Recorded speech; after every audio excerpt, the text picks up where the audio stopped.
കർത്താവിൻ്റെ നാമം വാഴ്ത്തപ്പെടുമാറാകട്ടെ.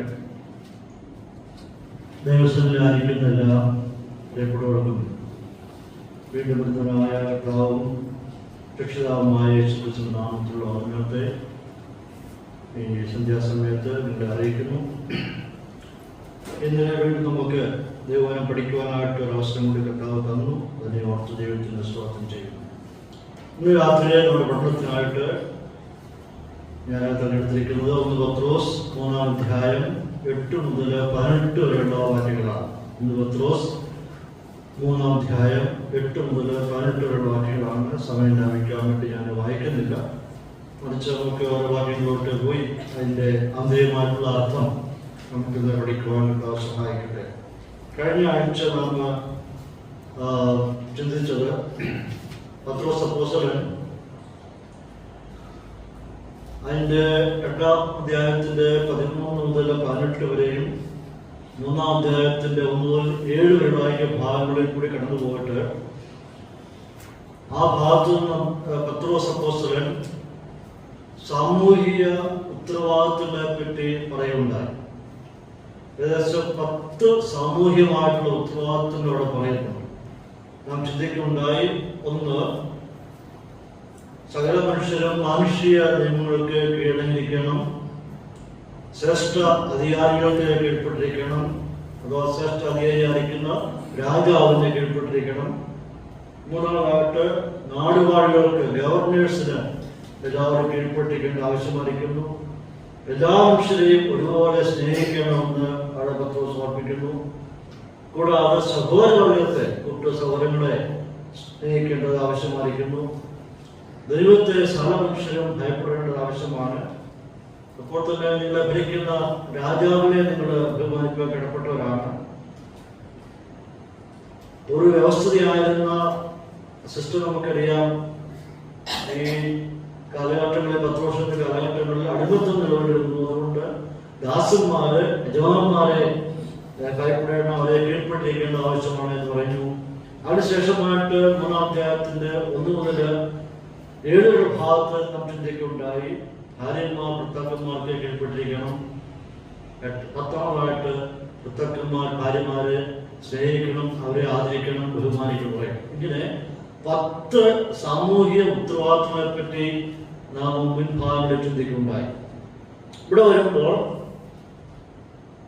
8-ാം വാക്യത്തിൽ പത്രോസ് ഇപ്രകാരം പറയുകയാണ്: തീർച്ചയ്ക്ക് എല്ലാവരും ഐകമത്യവും സഹതാപവും സഹോദരപ്രതിയും മനസ്സരവും വിനയബുദ്ധിയുള്ളവരായിരിക്കും. അവിടെ ഒരു പ്രത്യേക പദം ഇവിടെ ഉപയോഗിച്ചിരിക്കുന്നു. തീർച്ചയ്ക്ക് എന്നൊരു പദം ഇവിടെ ഉപയോഗിച്ചിരിക്കുക. എന്താണ് വാക്കിന്റെ അർത്ഥം? തീർച്ചയ്ക്ക് എന്ന് പറയുമ്പോൾ അവിടെ ഇംഗ്ലീഷിൽ ഉപയോഗിച്ചിരിക്കുന്നു ഫൈനലി എന്നാണ്. തീർച്ചയ്ക്ക് നമ്മൾ വായിക്കുമ്പോൾ പെട്ടെന്ന് നമുക്ക് അർത്ഥം പിടികിട്ടില്ല. ഇംഗ്ലീഷ് വായിക്കുമ്പോൾ ഫൈനലി എന്നാണ്, അവസാനമായിട്ട്. അഥവാ ഈ 10 കാര്യങ്ങളെ പറ്റി പറഞ്ഞിട്ട് വിശ്വാസികളോട് പറയുകയാണ്, അവസാനമായി നിങ്ങൾ എന്ത് ചെയ്യണം.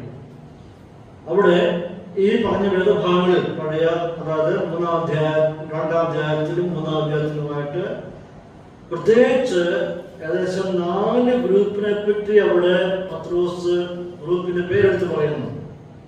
1 ദാസന്മാര്, 2 യജമാനന്മാര്, 3 ഭാര്യമാര്, 4 ഭർത്താക്കന്മാർ. ഇങ്ങനെ 4 ഗ്രൂപ്പിനെ പറ്റി പറഞ്ഞിട്ട് ഈ ഭാഗങ്ങൾ പറഞ്ഞ ശേഷം അവസാനമായിട്ട് തീർച്ചയ്ക്ക് അഥവാ ഫൈനലി നിങ്ങളോട് എനിക്ക് പറയാനുള്ളത്, അഥവാ ഈ പറയുന്ന ഗ്രൂപ്പിനോട് പത്രോസ് പറയാൻ ആഗ്രഹിക്കുന്നത് 5 കാര്യമാണ്. 1, എല്ലാവരും ഐകമത്യം ഉള്ളവര് ആയിരിക്കും. അതായത് വിശ്വാസികളായ നിങ്ങൾക്ക് എല്ലാവർക്കും ഉണ്ടായിരിക്കുന്ന ഒരു പ്രത്യേകത എന്ന് പറയുന്നത് എല്ലാവരും ഐകമത്യം ഉള്ളവര് ആയിരിക്കും. അതായത് വ്യക്തിപരമായിട്ട് നമുക്ക് എല്ലാവർക്കും വ്യത്യസ്തമുള്ളവരാണ്. നമുക്ക് നമ്മുടേതായിരിക്കുന്ന നിലപാടുകളുണ്ട്, നമ്മുടേതായിരിക്കുന്ന ആശയ സംവിധാനങ്ങളുണ്ട്. വ്യക്തിപരമായിട്ട് ഓരോരുത്തർക്കും അവരുടേതായിരിക്കുന്ന നിലപാടുകളുണ്ട്. വ്യത്യസ്തമുള്ളവരാണ്. വ്യത്യസ്തമുള്ളവരായിരിക്കുമ്പോഴും സഭാന്തരീക്ഷത്തിൽ വരുമ്പോൾ ഒരു വിഷയത്തിൽ ഐകമത്യമുള്ളവരായിരിക്കും എന്ന് പത്രോസ് ഓർപ്പിക്കുകയാണ്. നമുക്ക് എല്ലാവർക്കും വ്യത്യസ്ത അഭിപ്രായങ്ങളുണ്ട്. പക്ഷെങ്കിൽ ഒരു വിഷയത്തോടുള്ള ബന്ധത്തിൽ കടന്നു വരുമ്പോൾ തുല്യമായ ഒരു ഐകമത്യം ഉണ്ടായിരിക്കണം എന്നുള്ളതാണ്. ഇവിടെ നമ്മൾ ചിന്തിച്ചു വരുമ്പോൾ നമ്മുടെ സഭയുടെ നടത്തിപ്പിനായിട്ട് ഒരു പ്രത്യേക വിഷയത്തെപ്പറ്റി നാം ചിന്തിക്കുമ്പോൾ നമുക്ക് എല്ലാവർക്കും ഒരു തുല്യ അഭിപ്രായമുണ്ട്. ഇന്ന കാര്യം ചെയ്യണമെന്ന് നമുക്ക് എല്ലാവർക്കും അഭിപ്രായമുണ്ട്. അത് ചെയ്യണമെന്നായിരിക്കുന്ന പൊതുവിലുള്ള അഭിപ്രായം. ഞാൻ എങ്ങനെ ചെയ്യണം എന്നുള്ളതാണ് അഭിപ്രായ വ്യത്യാസമുണ്ട്. ഒരു കാര്യം ചെയ്യണമെന്ന് എല്ലാവർക്കും ആഗ്രഹമുണ്ട്. പക്ഷെ ഏത് നിലയിൽ എങ്ങനെ ചെയ്യണം എന്നുള്ളതാണ് അഭിപ്രായ വ്യത്യാസം. അപ്പൊ ആ വിഷയത്തോടെ ബന്ധത്തിൽ വിശ്വാസികളായ നിങ്ങൾക്ക് ഒരു പ്രത്യേക വിഷയത്തിൽ ഐകമത്യമുള്ളവരായിരിക്കും, വിഘടിത മനോഭാവമില്ലാതെ ഐകമത്യമുള്ളവരായിരിക്കും എന്ന് ഇവിടെ പത്രോസ് ഓർപ്പിക്കുകയാണ്. ഒരു പക്ഷെ നിങ്ങളെ കേട്ടിട്ടുണ്ടാവും, DL മോഡിയെ പറ്റി കേട്ടിട്ടുണ്ടാവും. DL മോഡി അനുഗ്രഹിക്കപ്പെട്ടായിരിക്കുന്ന ഒരു സുവിശേഷ പ്രസംഗനായി, സുവിശേഷം നന്നായി പ്രസംഗിക്കുന്ന വ്യക്തിയായി. ഒരിക്കൽ DL മോഡിയുടെ അടുത്ത് വന്നിട്ട് മനുഷ്യൻ പറയുണ്ടായി, ഇങ്ങനെയൊന്നും അല്ല സുവിശേഷം പ്രസംഗിക്കേണ്ടത്, ഇങ്ങനെയൊന്നുമല്ല സുവിശേഷം അവിടെ ചെയ്യേണ്ടത് എന്ന് അദ്ദേഹത്തോട് പറഞ്ഞു. ഉടനെ DL മോഡി പറയുണ്ടായി, തീർച്ചയായിട്ടും ഞാൻ നിങ്ങളുടെ അഭിപ്രായങ്ങളെ മാനിക്കുന്നു, തിരിച്ചു വരാനായിട്ട് മനസ്സുള്ള വ്യക്തിയാണ്. എന്ത് അഭിപ്രായം പറഞ്ഞാലും ഞാൻ തിരിച്ചു വരാനായിട്ട് ശ്രമിക്കാൻ, തിരിച്ചു പോകാൻ എനിക്ക് മനസ്സുള്ള വ്യക്തിയാണ്. ഉടനെ താങ്കളുടെ അഭിപ്രായം എന്താണ്, താങ്കളുടെ ഐഡിയ എന്താണെന്ന് ചോദിച്ചപ്പോൾ അദ്ദേഹം പറഞ്ഞു, എനിക്ക് ഐഡിയ ഒന്നുമില്ല.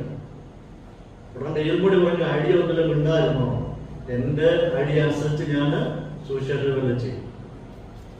ഇങ്ങനെയുള്ള ആയിരിക്കും ചില ആൾക്കാർ. അവർക്ക് സ്വന്തമായിട്ട് ചെയ്യാനായിട്ട് താല്പര്യവുമില്ല, മറ്റുള്ളവരെ കൊണ്ട് ചെയ്യിക്കുവാൻ സമ്മതിക്കുകയില്ല. ഈ വിഷയത്തോട് ബന്ധത്തിൽ പത്രോസ് പറയുന്നത്, ദൈവജനം വ്യത്യസ്ത അഭിപ്രായമുണ്ട്, വ്യത്യസ്ത ഗ്രൂപ്പ് ഉണ്ടെങ്കിൽ തന്നെ പൊതുവിലുള്ള നന്മയ്ക്ക് വേണ്ടി ഒരു ഐകമത്യമുള്ളവരായിരിക്കണം എന്ന് ഓർപ്പിക്കുക.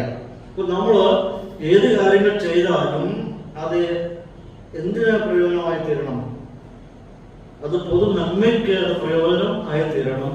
അത് മാത്രമല്ല ദൈവത്തിനത് മഹത്വമായിരിക്കണം. പൗലോസപ്പോസ്തലൻ 1:10-31 പ്രകാരം പറയുന്നുണ്ട്, ആകയാൽ നിങ്ങൾ തിന്നാലും കുടിച്ചാലും എന്ത് ചെയ്താലും എല്ലാം ദൈവത്തിന്റെ മഹത്വത്തിനായി ചെയ്യും. അപ്പോൾ ഏത് കാര്യങ്ങൾ നാം ചെയ്താലും ഏത് കാര്യങ്ങൾ ഏർപ്പെട്ടാലും ആ ദൈവത്തിന് മഹത്വമായിരിക്കണം. വിശ്വാസ സമൂഹം ചെയ്യുന്നത് ദൈവത്തിന് പ്രസാദമായിരിക്കണം. ദൈവത്തിന് പ്രസാദമല്ലാത്ത, ദൈവത്തിന് ഇഷ്ടമല്ലാത്ത കാര്യങ്ങളിൽ ഏർപ്പെടുവാനായിട്ട് പാടില്ല എന്നാണ് പൗലോസ് ഓർപ്പിക്കുന്നത്. രണ്ടാമത് പത്രോസ് ഓർപ്പിക്കുന്നത്, നിങ്ങളെല്ലാവരും സഹതാപം ഉള്ളവര് ആയിരിക്കും. വിശ്വാസികളായ നിങ്ങൾ എല്ലാവരും സഹതാപം ഉള്ളവരായിരിക്കും. അതിന്റെ അർത്ഥം മറ്റുള്ളവരുടെ കഷ്ടങ്ങളിൽ നാം കടന്നു ചെല്ലുക എന്നുള്ളതാണ്. അവരുടെ കഷ്ടങ്ങളെ നാമും കൂടി ഏറ്റെടുക്കുക എന്നുള്ളതാണ്. ദൂരെ മാറി നിന്ന് കാണുകയല്ല, മറിച്ച് എങ്ങനെ അവരുടെ കഷ്ടങ്ങളിൽ പങ്കാളികളായി തീരുവാൻ സാധിക്കും എന്നുള്ളതാണ്. എങ്ങനെയാണ് നമുക്ക് അത് സാധ്യമാക്കിയിരുന്നത്? നമ്മൾ ആരെങ്കിലും പ്രയാസം അനുഭവിക്കുമ്പോൾ അവരെ പോയി കാണുക, പോയി കാണാൻ പറ്റുന്നില്ല എങ്കിൽ വിളിച്ച് അന്വേഷിക്കുക. ഏതെല്ലാം നിലകളിലാണ് നമുക്ക് പറ്റുക എന്ന് പറയുമ്പോൾ കുറഞ്ഞപക്ഷം ആ ഭവനങ്ങൾ സന്ദർശിക്കുകയും പ്രാർത്ഥിക്കുകയും ചെയ്യുമ്പോൾ, അവരെ സന്ദർശിക്കുകയും ചെയ്യുമ്പോൾ നാം അവരുടെ കഷ്ടങ്ങളിൽ ഇറങ്ങി ചെല്ലുകയാണ്. അതാണ് പത്രോസ് ഓർപ്പിക്കുന്നത്, നിങ്ങളെല്ലാവരും എങ്ങനെയുള്ളവരായിരിക്കണം, സഹതാപം ഉള്ളവരായിരിക്കും എന്ന് ഓർപ്പിക്കുകയാണ്. ഗലാത്യലേഖനത്തിൽ പൗലോസ് അപ്പോസ്തലൻ ഓർപ്പിക്കുന്ന 6:2 തമ്മിൽ ഭാരങ്ങളെ ചുമപ്പി. നമുക്ക് നമ്മുടെ ഭാരങ്ങളെ മുഴുവനായി ചുമക്കുവാനായിട്ട് പറ്റുകയില്ല. അതുകൊണ്ട് നമ്മോട് കൂടി നമ്മുടെ സമീപത്തായി നിന്നുകൊണ്ട് നമ്മെ ഉത്തേജിപ്പിക്കുകയും ധൈര്യപ്പെടുത്തുകയും ആശ്വാസവാക്കുകൾ പറഞ്ഞു തരികയും നമുക്ക് വേണ്ടി പ്രാർത്ഥിക്കുകയും ചെയ്യുമ്പോൾ തമ്മിൽ നമ്മുടെ ഭാരങ്ങളെ ഏറ്റെടുക്കുകയാണ് ചെയ്യുന്നത്. അപ്പോൾ ഒരു മനുഷ്യൻ മറ്റുള്ളവരുടെ സന്തോഷങ്ങളിൽ മാത്രം പങ്കെടുക്കുന്നതല്ല, മറിച്ച് കഷ്ടതകളിലും പങ്കുകയാണ്. അനേക ആൾക്കാർക്കും സന്തോഷവേളകളിൽ പങ്കെടുക്കുവാൻ ഇഷ്ടമുണ്ട്, പക്ഷേ പ്രയാസം വരുമ്പോൾ ആ വേദനയിൽ പങ്കെടുക്കാനായിട്ട് കഴിയാത്തവരായി മാറിയിരിക്കുകയാണ്. വിശ്വാസികളായിരിക്കും നമുക്ക് ചെയ്യാൻ കഴിയുന്നത് സന്തോഷവേളകളിൽ അവരോടൊപ്പം കൂടെ നിൽക്കുക, സങ്കടങ്ങളുടെ പ്രയാസങ്ങളുടെ ഘട്ടങ്ങളിൽ അവരോടൊപ്പം നിൽക്കുക. അതങ്ങനെയാണ് തമ്മിൽ നാം ഭാരങ്ങളെ ചുമക്കുക എന്ന് പറയുമ്പോൾ പൗലോസ് അപ്പോസ്തലൻ റോമാലേഖനം 12:15 പറയുന്നുണ്ട്, സന്തോഷിക്കുന്നവരുടെ കൂടെ സന്തോഷിക്കുകയും കരയുന്നവരുടെ കൂടെ കരയുകയും ചെയ്യും. അതാണ് ദൈവം നമുക്ക് ആഗ്രഹിക്കുന്നത്. സന്തോഷമാണ് കുടുംബത്തിലുണ്ടെങ്കിൽ അവരോടൊപ്പം നാം സന്തോഷിക്കുക, സങ്കടത്തിന്റെ അനുഭവത്തിൽ അവരോടൊപ്പം കൂടെ നിൽക്കുക എന്നുള്ളതാണ്. ഇവിടെ പൗലോസ് ഓർപ്പിക്കുന്നത്, നാം എല്ലാവരും ഒരു കുടുംബത്തിലെ അംഗങ്ങളായിരിക്കുമ്പോൾ നമുക്ക് സഹതാപം എന്ന് പാലിക്കുന്ന മനസ്സ് വളർത്തിയെടുക്കുവാനായിട്ട് ശ്രമിക്കേണ്ട ആവശ്യമാണ്. പലപ്പോഴും നമ്മൾ ഇല്ലാത്തായിരിക്കുന്ന മനസ്സാണ് സഹതാപത്തിന് മനസ്സ്. സന്തോഷിക്കാൻ പറ്റുന്നുണ്ട്, പക്ഷെ എത്ര പേർക്ക് സഹതാപം ഉണ്ട്? ആ ഒരു മനസ്സ് നമ്മൾ വളർത്തിയെടുക്കേണ്ടത് ആവശ്യമായിരിക്കുന്നു. മൂന്നാമായിട്ട് പത്രോസ് ഓർപ്പിക്കുന്നത്, എല്ലാവരും സഹോദരപ്രീതി ഉള്ളവരായിരിക്കും. മൂന്നാമത് ഓർപ്പിക്കുന്നത്, വിശ്വാസികൾ എല്ലാവരും സഹോദരപ്രീതി ഉള്ളവര് ആയിരിക്കും. അതായത് നാം എല്ലാവരും ഒരു കുടുംബത്തിലെ അംഗങ്ങളാണ്, എല്ലാവരും സഹോദര സ്വരന്മാരാണ് പറഞ്ഞുകൊണ്ട് ഓരോ വിഷമഘട്ടങ്ങളിലും നമ്മുടെ ആയിരിക്കുന്ന സഹകരണം പ്രകടിപ്പിക്കുകയും എന്ന് ഓർപ്പിക്കുക. നാലാമതായിട്ട് പത്രോസ് ഓർപ്പിക്കുന്നു, എല്ലാവരും മനസ്സലിയുള്ളവരായിരിക്കും. നിങ്ങളെല്ലാവരും മനസ്സലിയുള്ളവരായിരിക്കും, അഥവാ അനുകമ്പയുള്ളവര് ആയിരിക്കും. മറ്റുള്ളവരുടെ ഫീലിങ്സിനെ മനസ്സിലാക്കുവാനായിട്ട് നമുക്ക് കഴിയണം. മറ്റുള്ളവരുടെ വികാരങ്ങൾ എന്തൊക്കെയാണ്, ഏതെല്ലാം വികാരത്തിന് അടിമയായിരിക്കും എന്നുള്ളത് മനസ്സിലാക്കുവാനായിട്ട് നാം ശ്രമിക്കണമെന്ന് ഓർപ്പിക്കുക. അഞ്ചാമതായിട്ട് ഓർപ്പിക്കുന്നത്, എല്ലാവരും വിനയബുദ്ധിയുള്ളവര് ആയിരിക്കും. എല്ലാവർക്കും വിനയബുദ്ധിയുള്ളവരായിരിക്കും. അവിടെ ഉപയോഗിച്ചിരിക്കുന്ന പ്രത്യേക വാക്കിന്റെ അർത്ഥം, ഗ്രീക്ക് വാക്കിന്റെ അർത്ഥം ചിന്തിക്കുമ്പോൾ, സ്വന്തം താല്പര്യങ്ങൾ നേടിയെടുക്കും മുമ്പ് നമ്മെപ്പോലെ കഷ്ടപ്പെടുന്നവരുടെ താല്പര്യങ്ങളെ സാധിപ്പിച്ചു കൊടുക്കും. ഞാൻ അനുഭവിക്കുന്ന പോലെ കഷ്ടതകൾ മറ്റുള്ളവർ അനുഭവിക്കുന്നുണ്ട്, പക്ഷെ എന്റെ പ്രശ്നത്തിന് പരിഹാരം കാണും മുമ്പ് ഞാൻ അവർക്ക് വേണ്ടി എന്തെങ്കിലും ചെയ്യുവാനായിട്ട് പറ്റുമോ എന്നാണ് എൻ്റെ വാക്കിന്റെ അർത്ഥം. നമുക്കറിയാം, പണ്ട് കാലങ്ങളിൽ, ഇന്നങ്ങനെയല്ല, സിസ്റ്റമൊക്കെ മാറി. പണ്ട് കാലങ്ങളിൽ നമ്മുടെ അമ്മമാരൊക്കെ വീട്ടിൽ ആഹാരം ഉണ്ടാക്കിയിട്ട് എല്ലാവർക്കും വിളമ്പി കൊടുത്ത ശേഷമാണ് ആരെയിരിക്കുന്നത്, അമ്മമാർ കഴിക്കുന്നത്. അവസാനം ചിലപ്പോൾ അവർക്ക് കിട്ടിയെന്ന് കേൾക്കും. എന്താണ് മാറി? ഇന്നത്തെ സിസ്റ്റം എല്ലാവരും ഒന്നിച്ചിരുന്ന് കഴിക്കുന്നതാണ്. അവരുടെ അന്നത്തെ ജീവിതശൈലി പറയുമ്പോൾ കുടുംബത്തിലുള്ള സകലർക്കും കൊടുത്ത ശേഷം, അവരെ സംതൃപ്തരാക്കിയ ശേഷം മാത്രമേ അവർ കഴിക്കാറുള്ളൂ. പലപ്പോഴും അവർക്ക് കിട്ടാറില്ല എന്നതാണ്. അതേ ഒരു നിലപാടാണ് പത്രോസ് പറയുന്നത്. നിങ്ങൾക്ക് കഷ്ടമുണ്ട്, പക്ഷെ നിങ്ങളെപ്പോലെ തന്നെ കഷ്ടം അനുഭവിക്കുന്ന കൂട്ടു സൗകര്യം ഉള്ളപ്പോൾ അവരുടെ പ്രശ്നങ്ങൾക്ക് ആദ്യം പരിഹാരം കാണാൻ വേണ്ടി ശ്രമിക്കുക. അങ്ങനെയാണെന്നുണ്ടെങ്കിൽ നിങ്ങളുടെ പ്രശ്നങ്ങൾക്ക് പരിഹാരം കാണുവാനായിട്ട് ദൈവം നിങ്ങളെ സഹായിക്കാനായിട്ട് ഉണ്ടായിരിക്കും എന്നാണ് പത്രോസ് ഓർപ്പിക്കുന്നത്. അപ്പോൾ മറ്റുള്ളവരുടെ വേദനകളിൽ, കഷ്ടങ്ങളിൽ, പ്രയാസങ്ങളിൽ നാം ഇറങ്ങിച്ചെല്ലുക. അപ്പോൾ നമ്മുടെ അവസ്ഥ എങ്ങനെയാണ്? ദൈവം നമ്മുടെ അവസ്ഥയ്ക്ക് മാറ്റം വരുത്തുമെന്ന് ഓർപ്പിക്കുകയാണ്. ഈ 5 യോഗ്യതകൾ, ഈ 5 കാര്യങ്ങൾ നാം കാത്തു സൂക്ഷിക്കേണ്ടത് വളരെ ആവശ്യമായിരിക്കുന്നു. അങ്ങനെ കാത്തു സൂക്ഷിക്കുമ്പോൾ നമ്മുടെ വ്യക്തിബന്ധങ്ങള് ഊഷ്മളമായിത്തീരും, ആ സഹോദരപ്രീതി നിലനിൽക്കുവാനായിത്തീരും എന്ന് ഓർപ്പിക്കുക. അതിനുശേഷമായിട്ട് 9-ാം വാക്യത്തിൽ കടന്നു വരുമ്പോൾ പത്രോസ് ഓർപ്പിക്കുന്നത്, ദോഷത്തിന് ദോഷവും ശകാരത്തിന് ശകാരവും പാലം ചെയ്യാതെ നിങ്ങൾ അനുഗ്രഹം അനുഭവിക്കേണ്ടതിന് വിളിക്കപ്പെട്ടതുകൊണ്ട് അനുഗ്രഹിക്കുന്നവരായിരിക്കും എന്ന് ഓർപ്പിക്കും. ഇവിടെ ക്രിസ്തുവും പൗലോസും പറഞ്ഞ അതേ നിലപാട് തന്നെയാണ് പത്രോസും പറയുന്നത്. വിശ്വാസികൾ പകരത്തിന് പകരം ചെയ്യുവാനായിട്ട് പാടില്ല എന്ന് ഓർപ്പിക്കുക, അഥവാ പ്രതികാരം ചെയ്യുവാനായിട്ട് പാടില്ല. അത് ക്രിസ്ത്യാനിത്വമല്ല. നമുക്ക് പ്രതികാരിക്കുവാനായിട്ട് അവകാശമില്ല.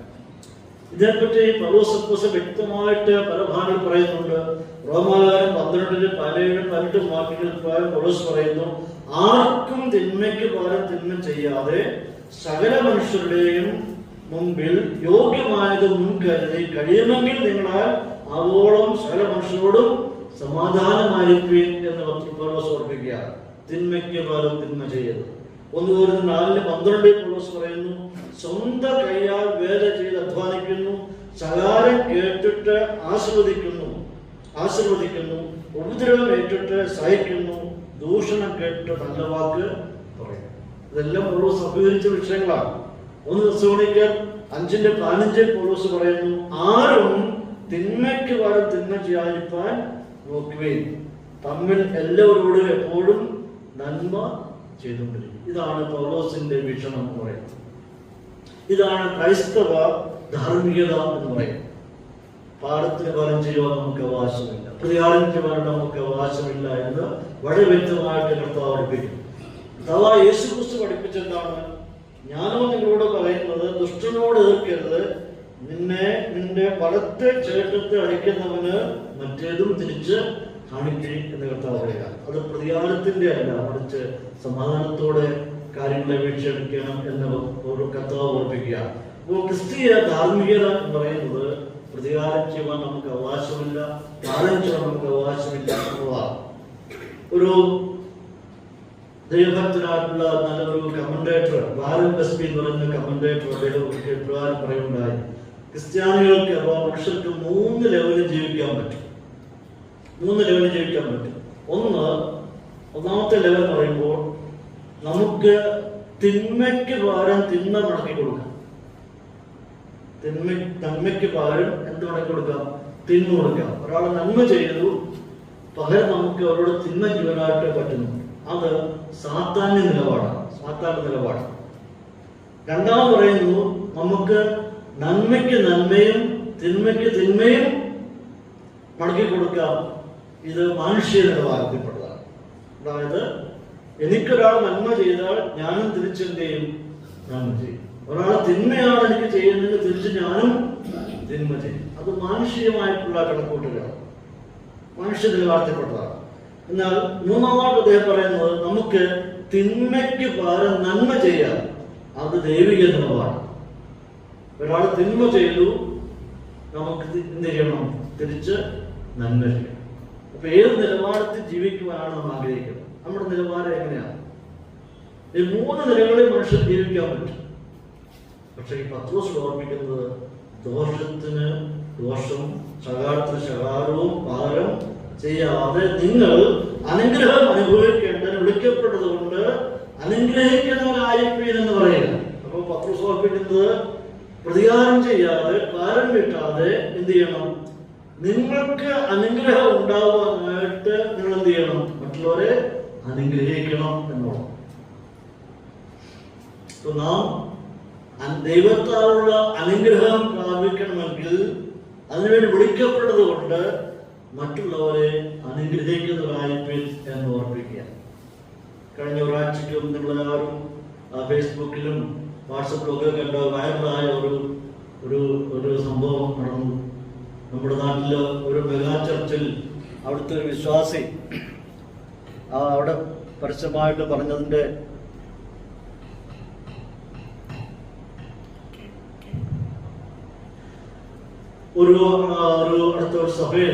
അടുത്ത സമയത്ത് അവിടുത്തെ ഒരു വിശ്വാസി ഒരു കമന്റ് പറഞ്ഞു. അതായത് സഭയ്ക്ക് ഇനി സഹായം ഒന്നും ചെയ്യേണ്ട ആവശ്യമില്ല, ദശാംശം ഒന്നും കൊടുക്കണ്ട എന്ന് പറഞ്ഞപ്പോൾ അതിന് മറുപടിയായിട്ട് ആ സഭയുടെ പാസ്റ്റർ പരസ്യമായിട്ട് പറയുകയാണ്, അങ്ങനെയുള്ളവരുടെ പ്രോസ്പെരിറ്റി ഞാൻ എന്ത് ചെയ്യുന്നു? ബ്ലോക്ക് ചെയ്യുക. ഐശ്വര്യം ഞാൻ ബ്ലോക്ക് ചെയ്യുകയാണ്, ഞാൻ അപ്പോസ്തലനാണ് എന്ന് പറയുക. അപ്പൊ ഇത് അനുഗ്രഹത്തിന്റെ വാക്കാണോ ശാപത്തിന്റെ വാക്കാണോ? ശാപത്തിന്റെ വാക്കുകൾ. ഒരു ദൈവഭക്തന്, ഒരു ദൈവവിശ്വാസിക്ക് അങ്ങനെ പറയാനായിട്ട് അവകാശമില്ല. കൈപ്പേറിയ അനുഭവങ്ങൾ ഒത്തിരി ഉണ്ടാവാം, പ്രയാസങ്ങൾ ഒത്തിരി ഉണ്ടാവാം. അനേക തലങ്ങളിൽ നിന്ന് നിരവധി കമന്റുകൾ നാം കേൾക്കേണ്ടി വന്നേക്കാം. ഒരുപാട് അവമാനം കേൾക്കണം, അതിനുവേണ്ടി വിളിക്കപ്പെട്ടവരാണ്. എന്നാൽ നമ്മുടെ വായിൽ നിന്ന് ശാപത്തിന്റെ ആയിരിക്കേണ്ട വാക്കുകൾ ഉണ്ടാവാനായിട്ട് പാടില്ല. ഞാൻ അപ്പോസ്തലൻ ആയിരിക്കുന്നതുകൊണ്ട് ഞാൻ നിങ്ങളുടെ ഐശ്വര്യം ക്യാൻസൽ ചെയ്യുന്നു, ബ്ലോക്ക് ചെയ്യുന്നു പറയാനായിട്ട് എന്ത് അധികാരമാണോ? ഇത് ശാപത്തിന്റെ വാക്കുകളാണ്. ഇവിടെ പത്രോസ് അപ്പോസ്തലൻ പറഞ്ഞ എന്താണ്? നിങ്ങൾ അനുഗ്രഹം അനുഭവിക്കേണ്ടതിന് അതിനുവേണ്ടി വിളിക്കപ്പെട്ടിരിക്കുന്നതുകൊണ്ട് എന്ത് ചെയ്യുകയും അനുഗ്രഹിക്കുന്നവര് നന്മയുടെ വാക്കുകളല്ലാതെ, അനുഗ്രഹത്തിന്റെ വാക്കുകളല്ലാതെ ഒരിക്കലും ശാപത്തിന്റെ വാക്കുകൾ നിങ്ങളുടെ വായിൽ പുറപ്പെടുവാൻ പാടില്ല എന്ന് ഓർപ്പിക്കുകയാണ്. അപ്പോൾ ദോഷം ചെയ്യാതെ നന്മ ചെയ്യുക, ശപിക്കാതെ അനുഗ്രഹിക്കുന്ന കാര്യത്തെ ഓർമ്മിക്കുക. ഇത്തരം പെരുമാറ്റങ്ങൾ നമ്മുടെ ജീവിതത്തിൽ ഉണ്ടാകുമ്പോൾ അതിൻ്റെ പ്രതിഫലം എന്താണ്? നാം ദൈവത്താൽ അനുഗ്രഹിക്കപ്പെട്ടവരായി തീരുവാൻ ഇടയായത്തിലുള്ളതാണ്. ഇപ്പൊ ഈ ഒരു അവസ്ഥയ്ക്ക്, പത്രോസിന്റെ ഈ ചിന്താഗതിക്ക് നമ്മുടെ കർത്താവായ യേശുക്രിസ്തുവിന്റെ നിലപാടാണ്, ഈ മൂന്നാമത്തെ നിലപാടാണ് യേശുക്രിസ്തു സ്വീകരിച്ചത്. അതായത് തിന്മയ്ക്ക് പകരം നന്മ ചെയ്യുക എന്നുള്ളതായിരുന്നു നമ്മുടെ കർത്താവായ യേശുക്രിസ്തുവിന്റെ നിലപാട്. എന്താണ് കർത്താവ് ചെയ്തത്? 1 പത്രോസ് 2:21 വാക്യം വായിക്കുന്നത്, തന്നെ ശകാരിച്ചിട്ട് പകരം ശകാരിക്കാതെയും കഷ്ടം അനുഭവിച്ചിട്ട് ഭീഷണം പറയാതെയും ന്യായമായി വിധിക്കുന്നവെങ്കിൽ കാര്യം നിർവഹിപ്പിക്കാത്ര. ഏതായിരുന്നു കർത്താവായ യേശുക്രിസ്തു നിലപാട്? തന്നെ ശകാരിക്കുകയും ഭീഷണി മുടക്കുകയും ചെയ്തിട്ടും തനിക്ക് ഒരുപാട് കഷ്ടങ്ങൾ ഉണ്ടായിട്ടും കർത്താവ് നിലപാടെന്തുമായിരുന്നു? ന്യായമായി വിധിക്കുന്നവെങ്കിൽ കാര്യം പ്രകടിപ്പിക്കാത്തതും ചെയ്യും. നമ്മുടെ കർത്താവ് ചെയ്ത് ന്യായമായി വിധിക്കുന്ന ഒരു വ്യക്തിക്ക് കാര്യങ്ങൾ പ്രകടിപ്പിക്കുക. അപ്പോൾ പ്രിയപ്പെട്ടവരെ, എന്താണ് ദൈവം നമ്മെ ഓർപ്പിക്കുന്നത്? ന്യായമായി വിധിക്കുന്നവനായ ഒരുവനുണ്ട്. നമുക്ക് നീതിയും ന്യായവും വാങ്ങിച്ചേരുന്ന ഒരുവനുണ്ട്. നാം ഇങ്ങനെയുള്ള പ്രയാസങ്ങൾ കടന്നു പോകുമ്പോൾ നമുക്ക് നീതി കിട്ടേണ്ടത് ആവശ്യമാണ്. ഒരു ദൈവഭക്തന് എപ്പോഴും നീതി കിട്ടേണ്ട ആവശ്യമാണ്. പക്ഷെ ഇങ്ങനെയുള്ള പ്രതികൂല സാഹചര്യങ്ങൾ കടന്നു വരുമ്പോൾ നാം അതിന് പ്രതികാരം ചെയ്യാൻ തുനിയാതെ ന്യായമായ കാര്യം ചെയ്യുന്നുവെങ്കിൽ നമ്മുടെ വിഷയങ്ങളെ പറയിപ്പിക്കും. അങ്ങോട്ട് റെഫർ ചെയ്യുക. കർത്താവ്, ഇതെനിക്ക് താങ്ങാനായിട്ട് പറ്റുന്നതല്ല, ഇതെനിക്ക് വിഷമുണ്ടാക്കുന്ന വിഷയമാണ്, ഇതിനെ തളർത്തിക്കളഞ്ഞ വിഷയമാണ്, ഇതെന്നെ അത് ദുഃഖത്തിലാക്കുന്ന വിഷയമാണ്, അതുകൊണ്ട് ഇത് താങ്ങുവാനുള്ള കേൾപ്പ് എനിക്കില്ല, അതുകൊണ്ട് ഞാനിത് അങ്ങയുടെ സന്നിധിയിലേക്ക് റെഫർ ചെയ്യുന്നു, അഥവാ അങ്ങയിലേക്ക് ഏൽപ്പിക്കുന്നു പറഞ്ഞിട്ട് നാം പ്രിയായിരിക്കുക. ന്യായമായി ചെയ്യുന്നവനായ കർത്താവുണ്ട്, അവന്റെ പ്രകടിപ്പിക്കാത്ത ചെയ്യുക.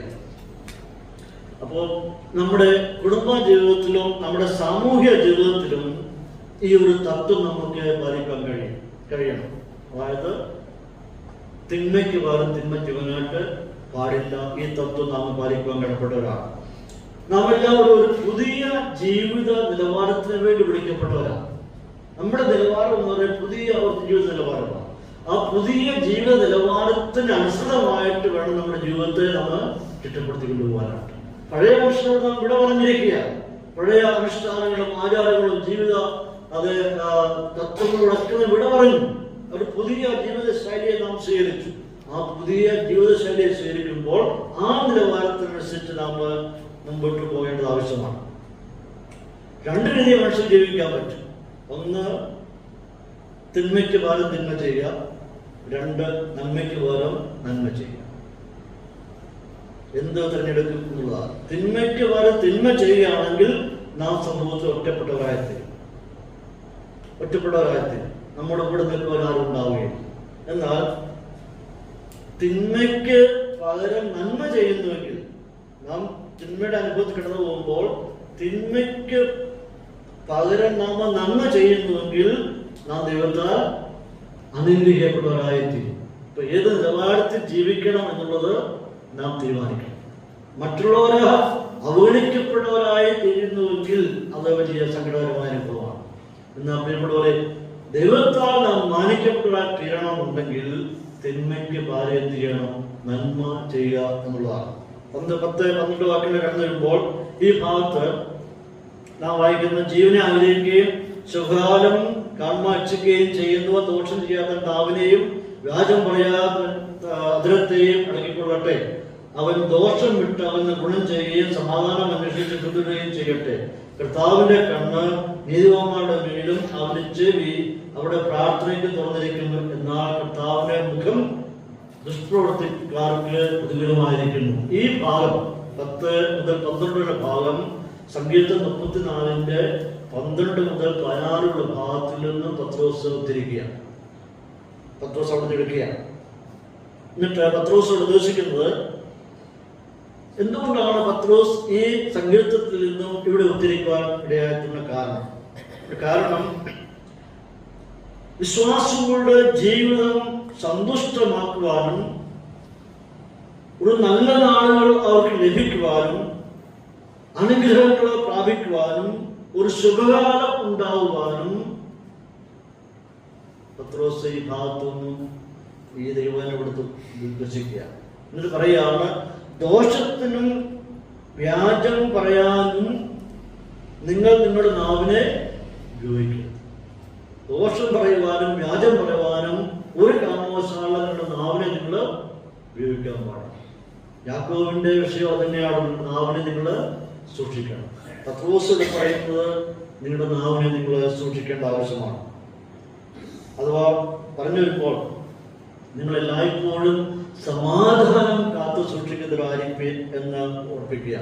എന്തുകൊണ്ടാണ്? കർത്താവ് നിങ്ങളെ കണ്ടുകൊണ്ടിരിക്കുന്നു, കർത്താവ് നിങ്ങളെ കേട്ടുകൊണ്ടിരിക്കുന്നു, കർത്താവ് ഒരിക്കലും ദുഷ്പ്രവൃത്തികൾക്ക് കൂടി നിൽക്കുന്നവനല്ല എന്നുള്ളത് അറിഞ്ഞുകൊണ്ട് നിങ്ങളുടെ നാവുകളെ നിങ്ങൾ സൂക്ഷിച്ചുകൊള്ളി എന്ന് ഓർപ്പിക്കുക. അപ്പൊ ഇവിടുത്തെ സാഹചര്യം എന്താണ് മനസ്സിലാക്കണം. ഇപ്പോൾ പത്രോസിന്റെ വിശ്വാസം, പത്രോസ് ആർക്കാണ് എഴുതുന്നത്? അവര് പീഡനത്തിൽ കൂടി കടന്നു പോവുകയാണ്, ഉപദ്രവത്തിൽ കൂടി കടന്നു പോവുകയാണ്. ഒരുപാട് ഉപദ്രവങ്ങൾ അവരെ ഏറ്റുകൊണ്ടിരിക്കുക. ഇങ്ങനെ ഉപദ്രവങ്ങൾ ഏൽക്കുമ്പോൾ തീർച്ചയായിട്ടും പ്രതികാരം ചെയ്യുവാനായിട്ട്, തിന്മയ്ക്ക് പകരം തിന്മ ചെയ്യുവാനായിട്ട്, അത് പ്രതികാരം വീട്ടുവാനായിട്ട് ചിലപ്പോൾ ചിലരുടെ മനസ്സിൽ ആ ചിന്താഗതി ഉണ്ടായി എന്ന് വന്നേക്കും. കാരണം ഒരു വിശ്വാസികളാണ്, വിശ്വാസത്തിന്റെ പേരിൽ പീഡിപ്പിക്കപ്പെടുന്നു. ചിലരുടെ ഉള്ളിലെങ്കിലും ഒരു പ്രതികാര വാഞ്ച ഉണ്ടാകാനായിട്ട് സാധ്യതയുണ്ട്. അതുകൊണ്ട് പത്രോസ് ഓർപ്പിക്കുകയാണ്, ഒരു കാരണവശാലും തിന്മയ്ക്ക് പകരം തിന്മ ചെയ്യാൻ പാടില്ല. കാരണം എന്താണ്? നിങ്ങൾക്കൊരു ശുഭകാലം വരും, നിങ്ങൾക്കൊരു മാറ്റം ഉണ്ടാകാൻ പോകുന്നു, ദൈവം നിങ്ങളെ അനുഗ്രഹിക്കാൻ പോകുന്നു, നിങ്ങളുടെ സ്ഥിതിക്ക് മാറ്റം വരും. അതുകൊണ്ട് നിങ്ങൾ സൂക്ഷിപ്പീൻ എന്ന് ഓർപ്പിക്കുക. 11-ാമത്തെ കടന്നു വരുമ്പോൾ അവിടെ കാണാൻ കഴിയുന്നത്, നിങ്ങൾ നന്മ ചെയ്യുന്നതിൽ ശുഷ്കാന്തിയുള്ളവരാകുന്നുവെങ്കിൽ നിങ്ങൾക്ക് ദോഷം ചെയ്യുന്നവൻ. ഇപ്പോൾ പറഞ്ഞു വരുന്ന വിഷയത്തിൽ നിന്നുകൊണ്ട് ഒരു വിഷയത്തെ പത്രോസ് ഓർപ്പിക്കുക, ഒരു വിഷയം ചൂണ്ടിക്കാണിക്കുകയാണ്. നിങ്ങൾ നന്മ ചെയ്യുന്നതിൽ ശുഷ്കാന്തിയുള്ളവരാകുന്നു എങ്കിൽ, നന്മ ചെയ്യുവാനായിട്ട് നിങ്ങൾക്ക് താല്പര്യമുള്ളവരാകുന്നുവെങ്കിൽ നിങ്ങൾക്ക് ദോഷം ചെയ്യുന്നവര്. നമ്മളെപ്പോഴും നന്മയാണ് ചെയ്യുന്നതെങ്കിൽ നമുക്ക് ആരാണ് ദോഷം ചെയ്യുന്നതെന്ന് ഓർപ്പിക്കുക. അതിന്റെ അർത്ഥം എന്താണ്? നാം എല്ലാവരും നന്മയുടെ അനുഗാമികളാണെങ്കിൽ നമുക്ക് എന്തുകൊണ്ടാണ് മറ്റുള്ള ദോഷം ചെയ്യുന്നത്? അങ്ങനെ ഉണ്ടാകത്തില്ല എന്നാണ് അർത്ഥത്തിൽ പത്രോസ് പറയുന്നത്. പക്ഷെ അങ്ങനെയാണ് യാഥാർത്ഥ്യത്തിൽ സംഭവിക്കുന്നത്. എത്രയോ ദൈവദാസന്മാർ ഉപദ്രവം സഹിക്കുന്നു, സുവിശേഷം പ്രസംഗിക്കുന്നതിന്റെ പേരിൽ എത്രയോ പേര് ഉപദ്രവം സഹിക്കുന്നു. അവർ തിന്മ ചെയ്തിട്ടാണ്.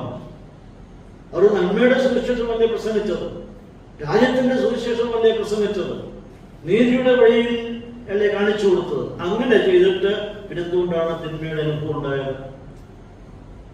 ചരിത്രം പഠിക്കുകയാണെങ്കിൽ ഒട്ടനവധി വിശ്വസ്തരായ വിശ്വാസികൾ രക്തസാക്ഷികളായി തോന്നിട്ടുണ്ട്.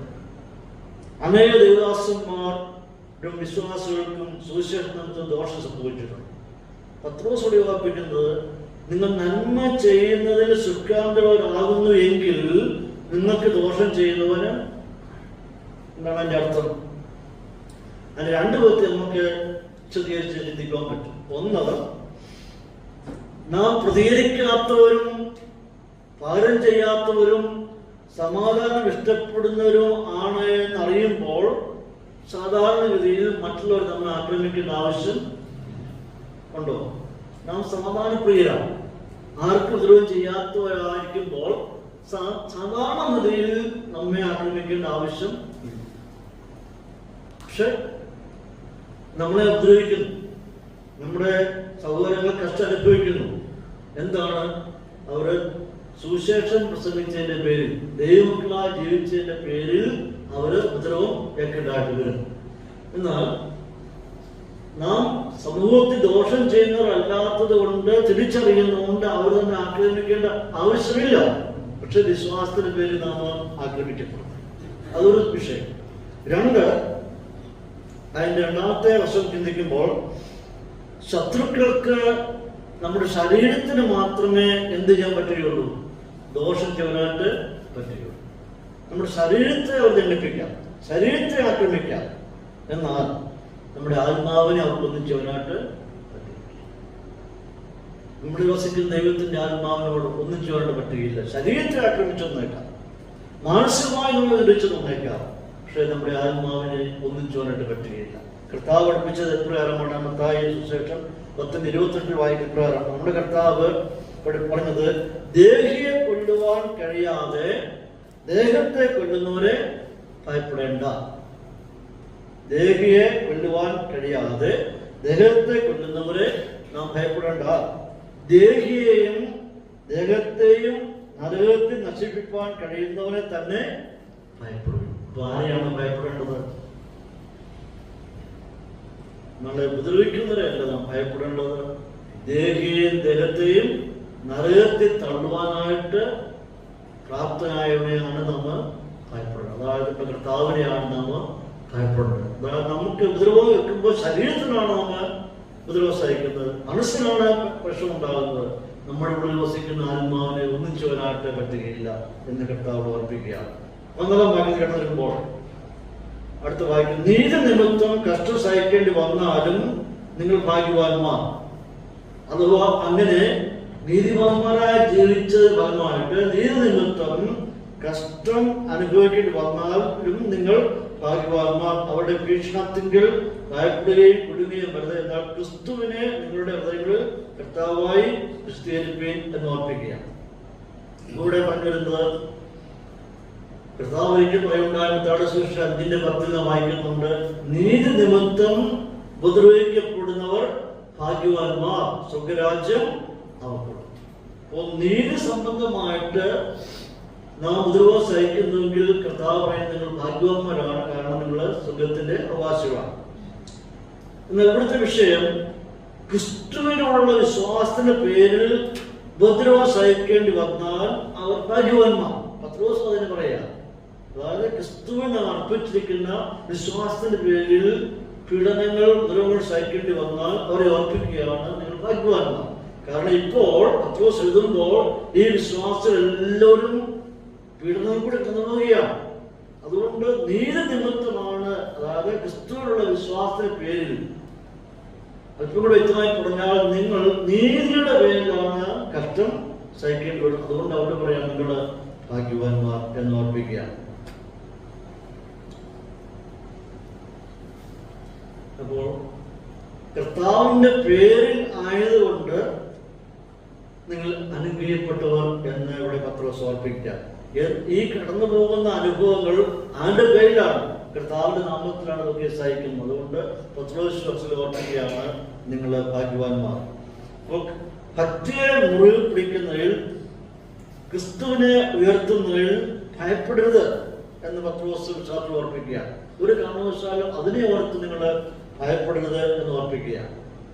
സഭാചരിത്രത്തിൽ ഏറ്റവും അറിയപ്പെട്ടിരുന്ന ഒരു മനുഷ്യനായിരുന്നു പോളികാർപ്പ് എന്ന് പറയുന്ന മനുഷ്യൻ. സ്മൃതയിലെ ബിഷപ്പായിരുന്നു പോളികാർപ്പ്. 155 AD കാലഘട്ടമൊക്കെ ജീവിച്ച മനുഷ്യനായിരുന്നു. ആ മനുഷ്യനോട് ഒരിക്കൽ ഭരണാധികാരി വന്നിട്ട് പറയുകയാണ്, നീ ക്രിസ്തുവിനെ തള്ളിപ്പറയണം എന്ന് പോളികാർപ്പിനോട് പറഞ്ഞു. ഉടനെ പോളികാർപ്പ് മറുപടി പറഞ്ഞു, കഴിഞ്ഞ 86 വർഷങ്ങളായിട്ട് ഞാൻ കർത്താവിനെ സേവിക്കുന്നു, ഞാൻ ദൈവത്തെ ആരാധിക്കുന്നു. നന്മയല്ലാതെ തിന്മ ഒരിക്കലും കർത്താവ് എന്നോട് ചെയ്തിട്ടില്ല. അങ്ങനെ തിന്മ ചെയ്യാത്ത എന്റെ രക്ഷകനും രാജവുമായിരിക്കുന്ന ദൈവത്തെ ഞാൻ എങ്ങനെ തള്ളിപ്പറയുമെന്ന് പോളിക്കാർ പറയുണ്ടായി. നന്മയെ മാത്രമേ അവൻ ചെയ്തിട്ടുള്ളൂ, തിന്മ ചെയ്തിട്ടില്ല. അതുകൊണ്ട് ഒരിക്കലും എനിക്ക് അവനെ തള്ളിപ്പറയാനായിട്ട് സാധിക്കുന്നുള്ളൂ. ഉടനെ ഭരണാധിപന്മാർ പറയുകയാണ്, അങ്ങനെയാണെങ്കിൽ നിന്നെ ഞങ്ങള് വന്യമൃഗത്തിന് എറിഞ്ഞു കൊടുക്കും എന്ന് പറഞ്ഞു. ഉടനെ അദ്ദേഹം മറുപടി പറഞ്ഞു, അങ്ങനെയാണെങ്കിൽ എത്ര വേഗത്തിൽ എന്റെ ജീവൻ അവസാനിച്ച് ഈ ലോകത്തിലെ ഓട്ടം പൂർത്തീകരിച്ച് എനിക്ക് ദൈവസ്ഥാനത്തിൽ എത്തുവാനായിട്ട് കഴിയുമല്ലോ എന്ന് പറഞ്ഞു. വീണ്ടും അവർ പറയുക, അങ്ങനെയാണെങ്കിൽ നിന്നെ ഞങ്ങൾ തീയിലോട്ട് വലിച്ചെറിയുന്നു. ഉടനെ പുള്ളിക്കാർ പറയും, അങ്ങനെയാണെങ്കിൽ എന്റെ ജീവൻ പെട്ടെന്ന് കത്തിയാൻ വരും. പക്ഷെങ്കിൽ നിങ്ങളൊരു കാര്യം ഓർത്തോണം, നിങ്ങൾ ചെന്ന് ചേരുന്നത് ഒരിക്കലും അണയാത്ത തീക്കുണ്ടത്തിലോട്ടായിരിക്കും നിങ്ങൾ ചെന്ന് ജിപ്പിടുന്ന അദ്ദേഹം പറയുണ്ടായി. പ്രിയപ്പെട്ടവരെ, പുള്ളിക്കാരുടെ നിലപാട് എന്തുവായിരുന്നു? കഷ്ടങ്ങൾ സഹിക്കേണ്ടി വന്നിട്ടും എന്ത് ചെയ്യുന്നു? കർത്താവിൻ്റെ ഉള്ള സ്നേഹത്തെ പറ്റിയെ മുറിപിടിപ്പാടിയ അനേക ചരിത്രം നമുക്കുണ്ട്. അനേക ദൈവഭക്തന്മാർ, ഭക്തന്മാർ അവരുടെ വിശ്വാസത്തെ മുറിയെ പിടിച്ചവരാണ്. ജീവിതത്തിന്റെ അവസാന ഘട്ടം വരെയും അവരുടെ വിശ്വാസത്തെ മുറിയെ പിടിച്ച ഭക്തന്മാരാണ് നമ്മുടെ സഭാചരിത്രത്തിലുള്ളത് എന്ന് നമുക്ക് കാണാൻ കഴിയുന്നുണ്ട്. 15-ാം വാക്യത്തിൽ കടന്നു വരുമ്പോൾ അവിടെ വായിക്കുന്നത്, നിങ്ങളിലുള്ള പ്രത്യാശയെക്കുറിച്ച് ന്യായം ചോദിക്കുന്ന ഏവരോടും സൗമ്യതയും ഭയഭക്തിയും കൊണ്ട് പ്രതിവാദം പറയുവാൻ എപ്പോഴും ഒരുങ്ങിയിരിക്കും. നിങ്ങളിലുള്ള പ്രത്യാശയെക്കുറിച്ച് അഥവാ നിങ്ങളുടെ വിശ്വാസത്തെ പറ്റി, വിശ്വാസത്തിന്റെ പൂർത്തീകരണം കാണിക്കുന്ന നിങ്ങളുടെ പ്രത്യാശയെ പറ്റി നിങ്ങളോട് ന്യായം ചോദിക്കാൻ വരുന്നവരോട് എന്ത് ചെയ്യണം? പ്രതിവാദം പറയാനായിട്ട് നിങ്ങൾ ഒരുങ്ങിയിരിപ്പിൻ. അതെങ്ങനെയായിരിക്കണം? സൗമ്യതയും ഭയഭക്തിയോടുകൂടി ആയിരിക്കും. ഒരു ആർഗ്യുമെന്റ് നടത്തുവാനല്ല അവിടെ ഉദ്ദേശിക്കുന്നത്, മറിച്ച് ഏത് നിലവാരത്തിലായിരിക്കണം നിങ്ങൾ ചെയ്യേണ്ടത്? നിങ്ങൾ ചെയ്യേണ്ടത് സൗമ്യതയുടെ ആത്മാവിലും ഭയഭക്തിയോടെയും കൂടെ വേണം ഇങ്ങനെയുള്ളവരോട് സംസാരിക്കണം. നിങ്ങളെ ചോദ്യം ചെയ്യുമ്പോൾ, ഒരു വിശ്വാസത്തെ ചോദ്യം ചെയ്യുമ്പോൾ, പ്രത്യാശയെ ചോദ്യം ചെയ്യുമ്പോൾ, നിത്യതയെപ്പറ്റി ചോദ്യം ചെയ്യുമ്പോൾ, കർത്താവിന്റെ വിശ്വാസത്തെപ്പറ്റി ചോദ്യം ചെയ്യുന്നവരോട് ഉത്തരം പറയാനായിട്ട്, പ്രതിവാദം പറയാനായിട്ട് ഒരുങ്ങിയിരിപ്പീൻ എന്നാണ്. അതായത് നാം ചെയ്യേണ്ടത്, ഞാൻ ആരിൽ വിശ്വസിച്ചിരിക്കുന്നു എന്ന് ധൈര്യമായി പറയാൻ നമുക്ക് സാധിക്കും. എന്തിനെയാണ് ഈ യേശുക്രിസ്തുവിൽ വിശ്വസിക്കുന്നു പറയാനായിട്ട് നമുക്ക് ധൈര്യമുണ്ടാക്കും. മാത്രമല്ല, എൻ്റെ പ്രത്യാശ എന്താണ് എന്നത് പറയാനായിട്ടുള്ള ധൈര്യം നമുക്ക് ഉണ്ടാക്കും. ഇത് ആർഗ്യൂ ചെയ്യേണ്ടത്, ഇത് വാദിക്കേണ്ടത് ഭീഷണിയുടെ സ്വരത്തിലല്ല, സൗമ്യതയുടെയും സമാധാനത്തിന്റെയും നിലവാരത്തിൽ. അപ്പോൾ അവർക്ക്, ഇങ്ങനെയുള്ളവർക്ക് സൗമ്യതയോടുകൂടി ശാന്തതയോടുകൂടി ഈ മറുപടി കൊടുക്കാൻ തയ്യാറാകണം. ഞാൻ എന്തിനു വിശ്വസിക്കുന്നു, ആരും വിശ്വസിക്കുന്നു, വിശ്വാസത്തിന്റെ റിസൾട്ട് എന്താണ് എന്ന് പറഞ്ഞു കൊടുക്കുവാൻ തയ്യാറാണ്. ഇങ്ങനെ പറയുമ്പോൾ ആത്യന്തികമായിട്ടുള്ള ലക്ഷ്യം എന്താണ്? നാം സമാധാനത്തോടെയും ശാന്തതയോടെയും ഇങ്ങനെയുള്ളവരോട് സമീപിക്കുമ്പോൾ ആത്യന്തികമായ ലക്ഷ്യം പറയുന്നത് ഇങ്ങനെയുള്ളവരെ കർത്താവിലേക്ക് നേടുക എന്നുള്ളതാണ്. അവരെ തോൽപ്പിക്കുക എന്നുള്ളതല്ല, അവരെ പരാജയപ്പെടുത്തുക എന്നുള്ളതല്ല, വാദിച്ച് ജയിക്കുക എന്നുള്ളതല്ല അവിടുത്തെ വിഷയം. ഇങ്ങനെയുള്ളവരെ കൂടി കർത്താവിലേക്ക് നേടിയെടുക്കുക എന്നുള്ളതാണ്. അങ്ങനെ നേടണമെന്നുണ്ടെങ്കിൽ ഏത് നിലവാരത്തിലായിരിക്കും നമ്മുടെ ആർഗ്യുമെന്റ്, ഏത് നിലവാരത്തിലായിരിക്കും നമ്മുടെ സംഭാഷണം? സൗമ്യതയുടെയും ശാന്തതയുടെയും കോപത്തിന്റെയും ക്രോധത്തിന്റെയും ഭാഷയിലാണ് സംഭവിക്കുന്നെങ്കിൽ നമുക്ക് അവരെ നേടുവാൻ പറ്റുകയും, സമാധാനത്തോടെ ശാന്തതയോടെ ഒരു ചെറിയ ചിരിയോടുകൂടി അവരെ അതിനെ സമീപിക്കുന്നുവെങ്കിൽ നമുക്ക് അവരെ നേടുവാൻ പറ്റിയായിത്തീരും എന്നാണ് പത്രോസ് ഉദ്ദേശിക്കുന്നത്. അതുകൊണ്ട് നിങ്ങൾ എല്ലായ്പ്പോഴും നിങ്ങളുടെ വിശ്വാസത്തെ പറ്റി, നിങ്ങളുടെ പ്രത്യാശയെ പറ്റി, നിങ്ങൾ ആര് വിശ്വസിച്ചിരിക്കുന്നു എന്നതിനെ പറ്റി നല്ല അറിവും ബോധ്യം ഉണ്ടായിരിക്കണം. അത് പറഞ്ഞ് മനസ്സിലാക്കി കൊടുക്കുവാനായിട്ട് ശ്രമിക്കുകയും വേണം എന്ന് ഓർപ്പിക്കുക. അപ്പൊ ഇവിടെ സൗമ്യത നമുക്ക് ആവശ്യമായിരിക്കുന്നു, ദൈവഭയവും നമുക്ക് ആവശ്യമായിരിക്കുന്നു. അപ്പൊ അങ്ങനെ വരുമ്പോൾ നാം ഭയപ്പെടേണ്ട ആവശ്യമില്ല, ലജ്ജിക്കേണ്ട ആവശ്യമില്ല. കർത്താവിനെ പറ്റി പറയുന്നതിൽ, പ്രസംഗിക്കുന്നതിൽ ഒരു കാരണവശാൽ ലജ്ജിക്കേണ്ട ആവശ്യമില്ല. 16-ാം വാക്യത്തിൽ കടന്നു വരുമ്പോൾ കാണുന്നത്, ക്രിസ്തുവിൽ നിങ്ങൾക്കുള്ള നല്ല നടപ്പിനെ ദുഷിക്കുന്നവർ നിങ്ങളെ പഴിച്ച് പറയുന്നതിൽ ലജ്ജിക്കേണ്ടത് നല്ല മനസാക്ഷിയുള്ളവർ ആയിരിക്കും. ഇവിടെ പറയുന്നത് തെറ്റു ചെയ്തത് മൂലമാണ് ഒരാൾ കഷ്ടം സഹിക്കേണ്ടി വന്നതെന്ന് ബോധ്യമായാൽ നമ്മുടെ മനസാക്ഷി നമ്മെ കുറ്റം വിധിക്കണം.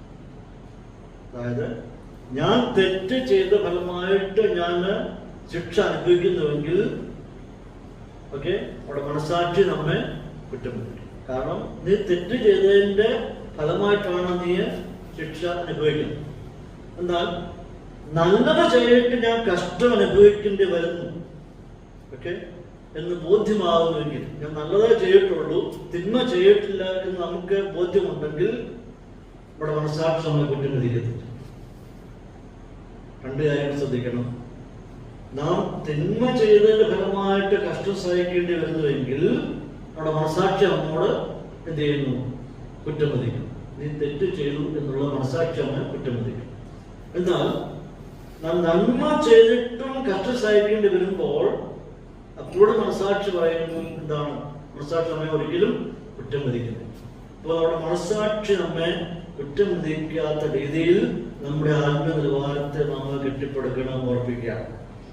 അപ്പോ നമ്മുടെ ഈ മനസ്സാക്ഷി എന്ന് പറയുന്നത് നമ്മളിൽ പ്രവർത്തിക്കുന്ന ഒരു മെക്കാനിസമാണ്. നമ്മുടെ ഉള്ളിൽ പ്രവർത്തിക്കുന്ന മെക്കാനിസമാണ് മനസ്സാക്ഷി എന്ന് പറയുന്നത്. അതായത് തെറ്റാണെങ്കിൽ തെറ്റെന്ന് പറയും, ശരിയാണെങ്കിൽ ശരിയെന്ന് പറയും. തെറ്റിനെ ഒരിക്കലും മനസ്സാക്ഷി ന്യായീകരിക്കത്തില്ല. തെറ്റാണെങ്കിൽ തെറ്റെന്ന് പറയും, ശരിയാണെങ്കിൽ ശരിയെന്ന് പറയും. അപ്പോൾ നമ്മുടെ മനസ്സാക്ഷി നമ്മെ ഏത് നിലവാരത്തിലാണ് നമ്മെ വിധിക്കുന്നത്? ഓക്കെ, കുറ്റം വിധിക്കുകയാണോ അതോ ശരിയായിട്ട് നമ്മെ നയിക്കുകയാണോ? ഇപ്പോൾ പത്രോസ് ഓർപ്പിക്കുന്നത് എന്താണ്? ക്രിസ്തുവിൽ നിങ്ങൾക്കുള്ള നല്ല നടപ്പിനെ ദുഷിക്കുന്നവർ നിങ്ങളെ പഴിച്ച് പറയുന്നത് ലജ്ജിക്കേണ്ടതിന്, അവർ ലജ്ജിക്കേണ്ടതിന്, നിങ്ങളെ പഠിക്കുന്നവർ ലജ്ജിക്കേണ്ടത് നല്ല മനസ്സാക്ഷി ഉള്ളവരായിരിക്കും. അപ്പൊ അവർക്ക് ലജ്ജ ഉണ്ടാവുക, അവര് ദുഃഖിതരായി തീരുമാനമായിട്ട് നമ്മുടെ മനസ്സാക്ഷിയെ നാം സൃഷ്ടിച്ചാൽ മാത്രം.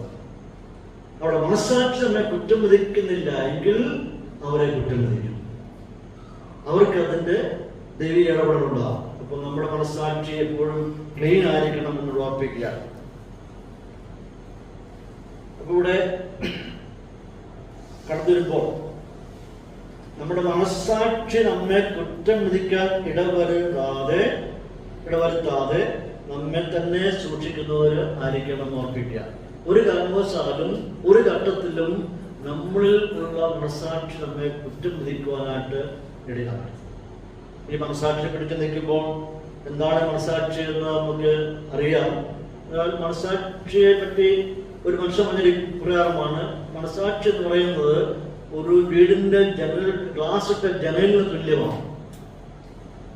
ഈ ഗ്ലാസിൽ പൊടിയോ ചെളിയോ ഇരുന്നാൽ വീട്ടിനകത്ത് എന്ത് കിട്ടത്തില്ല? പ്രകാശം കിട്ടുകയും. ഇതെപ്പോൾ ക്ലീൻ ആക്കി ഇടുന്നു, എപ്പോൾ വൃത്തിയാക്കി ഇടുന്നു, അപ്പോഴാണ് പ്രകാശത്തിനുള്ളിൽ കിടന്നത്. ഇങ്ങനെയാണ് മനസ്സാക്ഷി പ്രവർത്തിക്കുന്നത്. അപ്പോൾ നമ്മുടെ മനസ്സാക്ഷി ശുദ്ധമുള്ളതായിരിക്കണം എന്ന് ആഗ്രഹിക്കുന്നത്. ശുദ്ധമായ മനസ്സാക്ഷിയാണെന്നുണ്ടെങ്കിൽ നമ്മുടെ ഉള്ളിൽ പ്രകാശം ഇങ്ങനെ ജ്വലിച്ചുകൊണ്ടിരിക്കും. ഒരു ഇരുളടഞ്ഞ അനുഭവത്തിൽ പോകാതെ നമ്മുടെ ഉള്ളിൽ എപ്പോഴും പ്രകാശങ്ങളുമായി തീരും എന്നാണ് അവിടെ കാണാൻ കഴിയുന്നത്. 17-ാം വാക്യത്തിലേക്ക് കടന്നു വരുമ്പോൾ,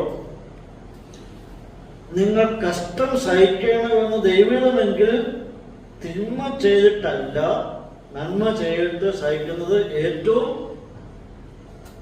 ഒരു പത്രോസ് ഒരുപാട് വിഷയങ്ങളാണ് പറയുന്നത്.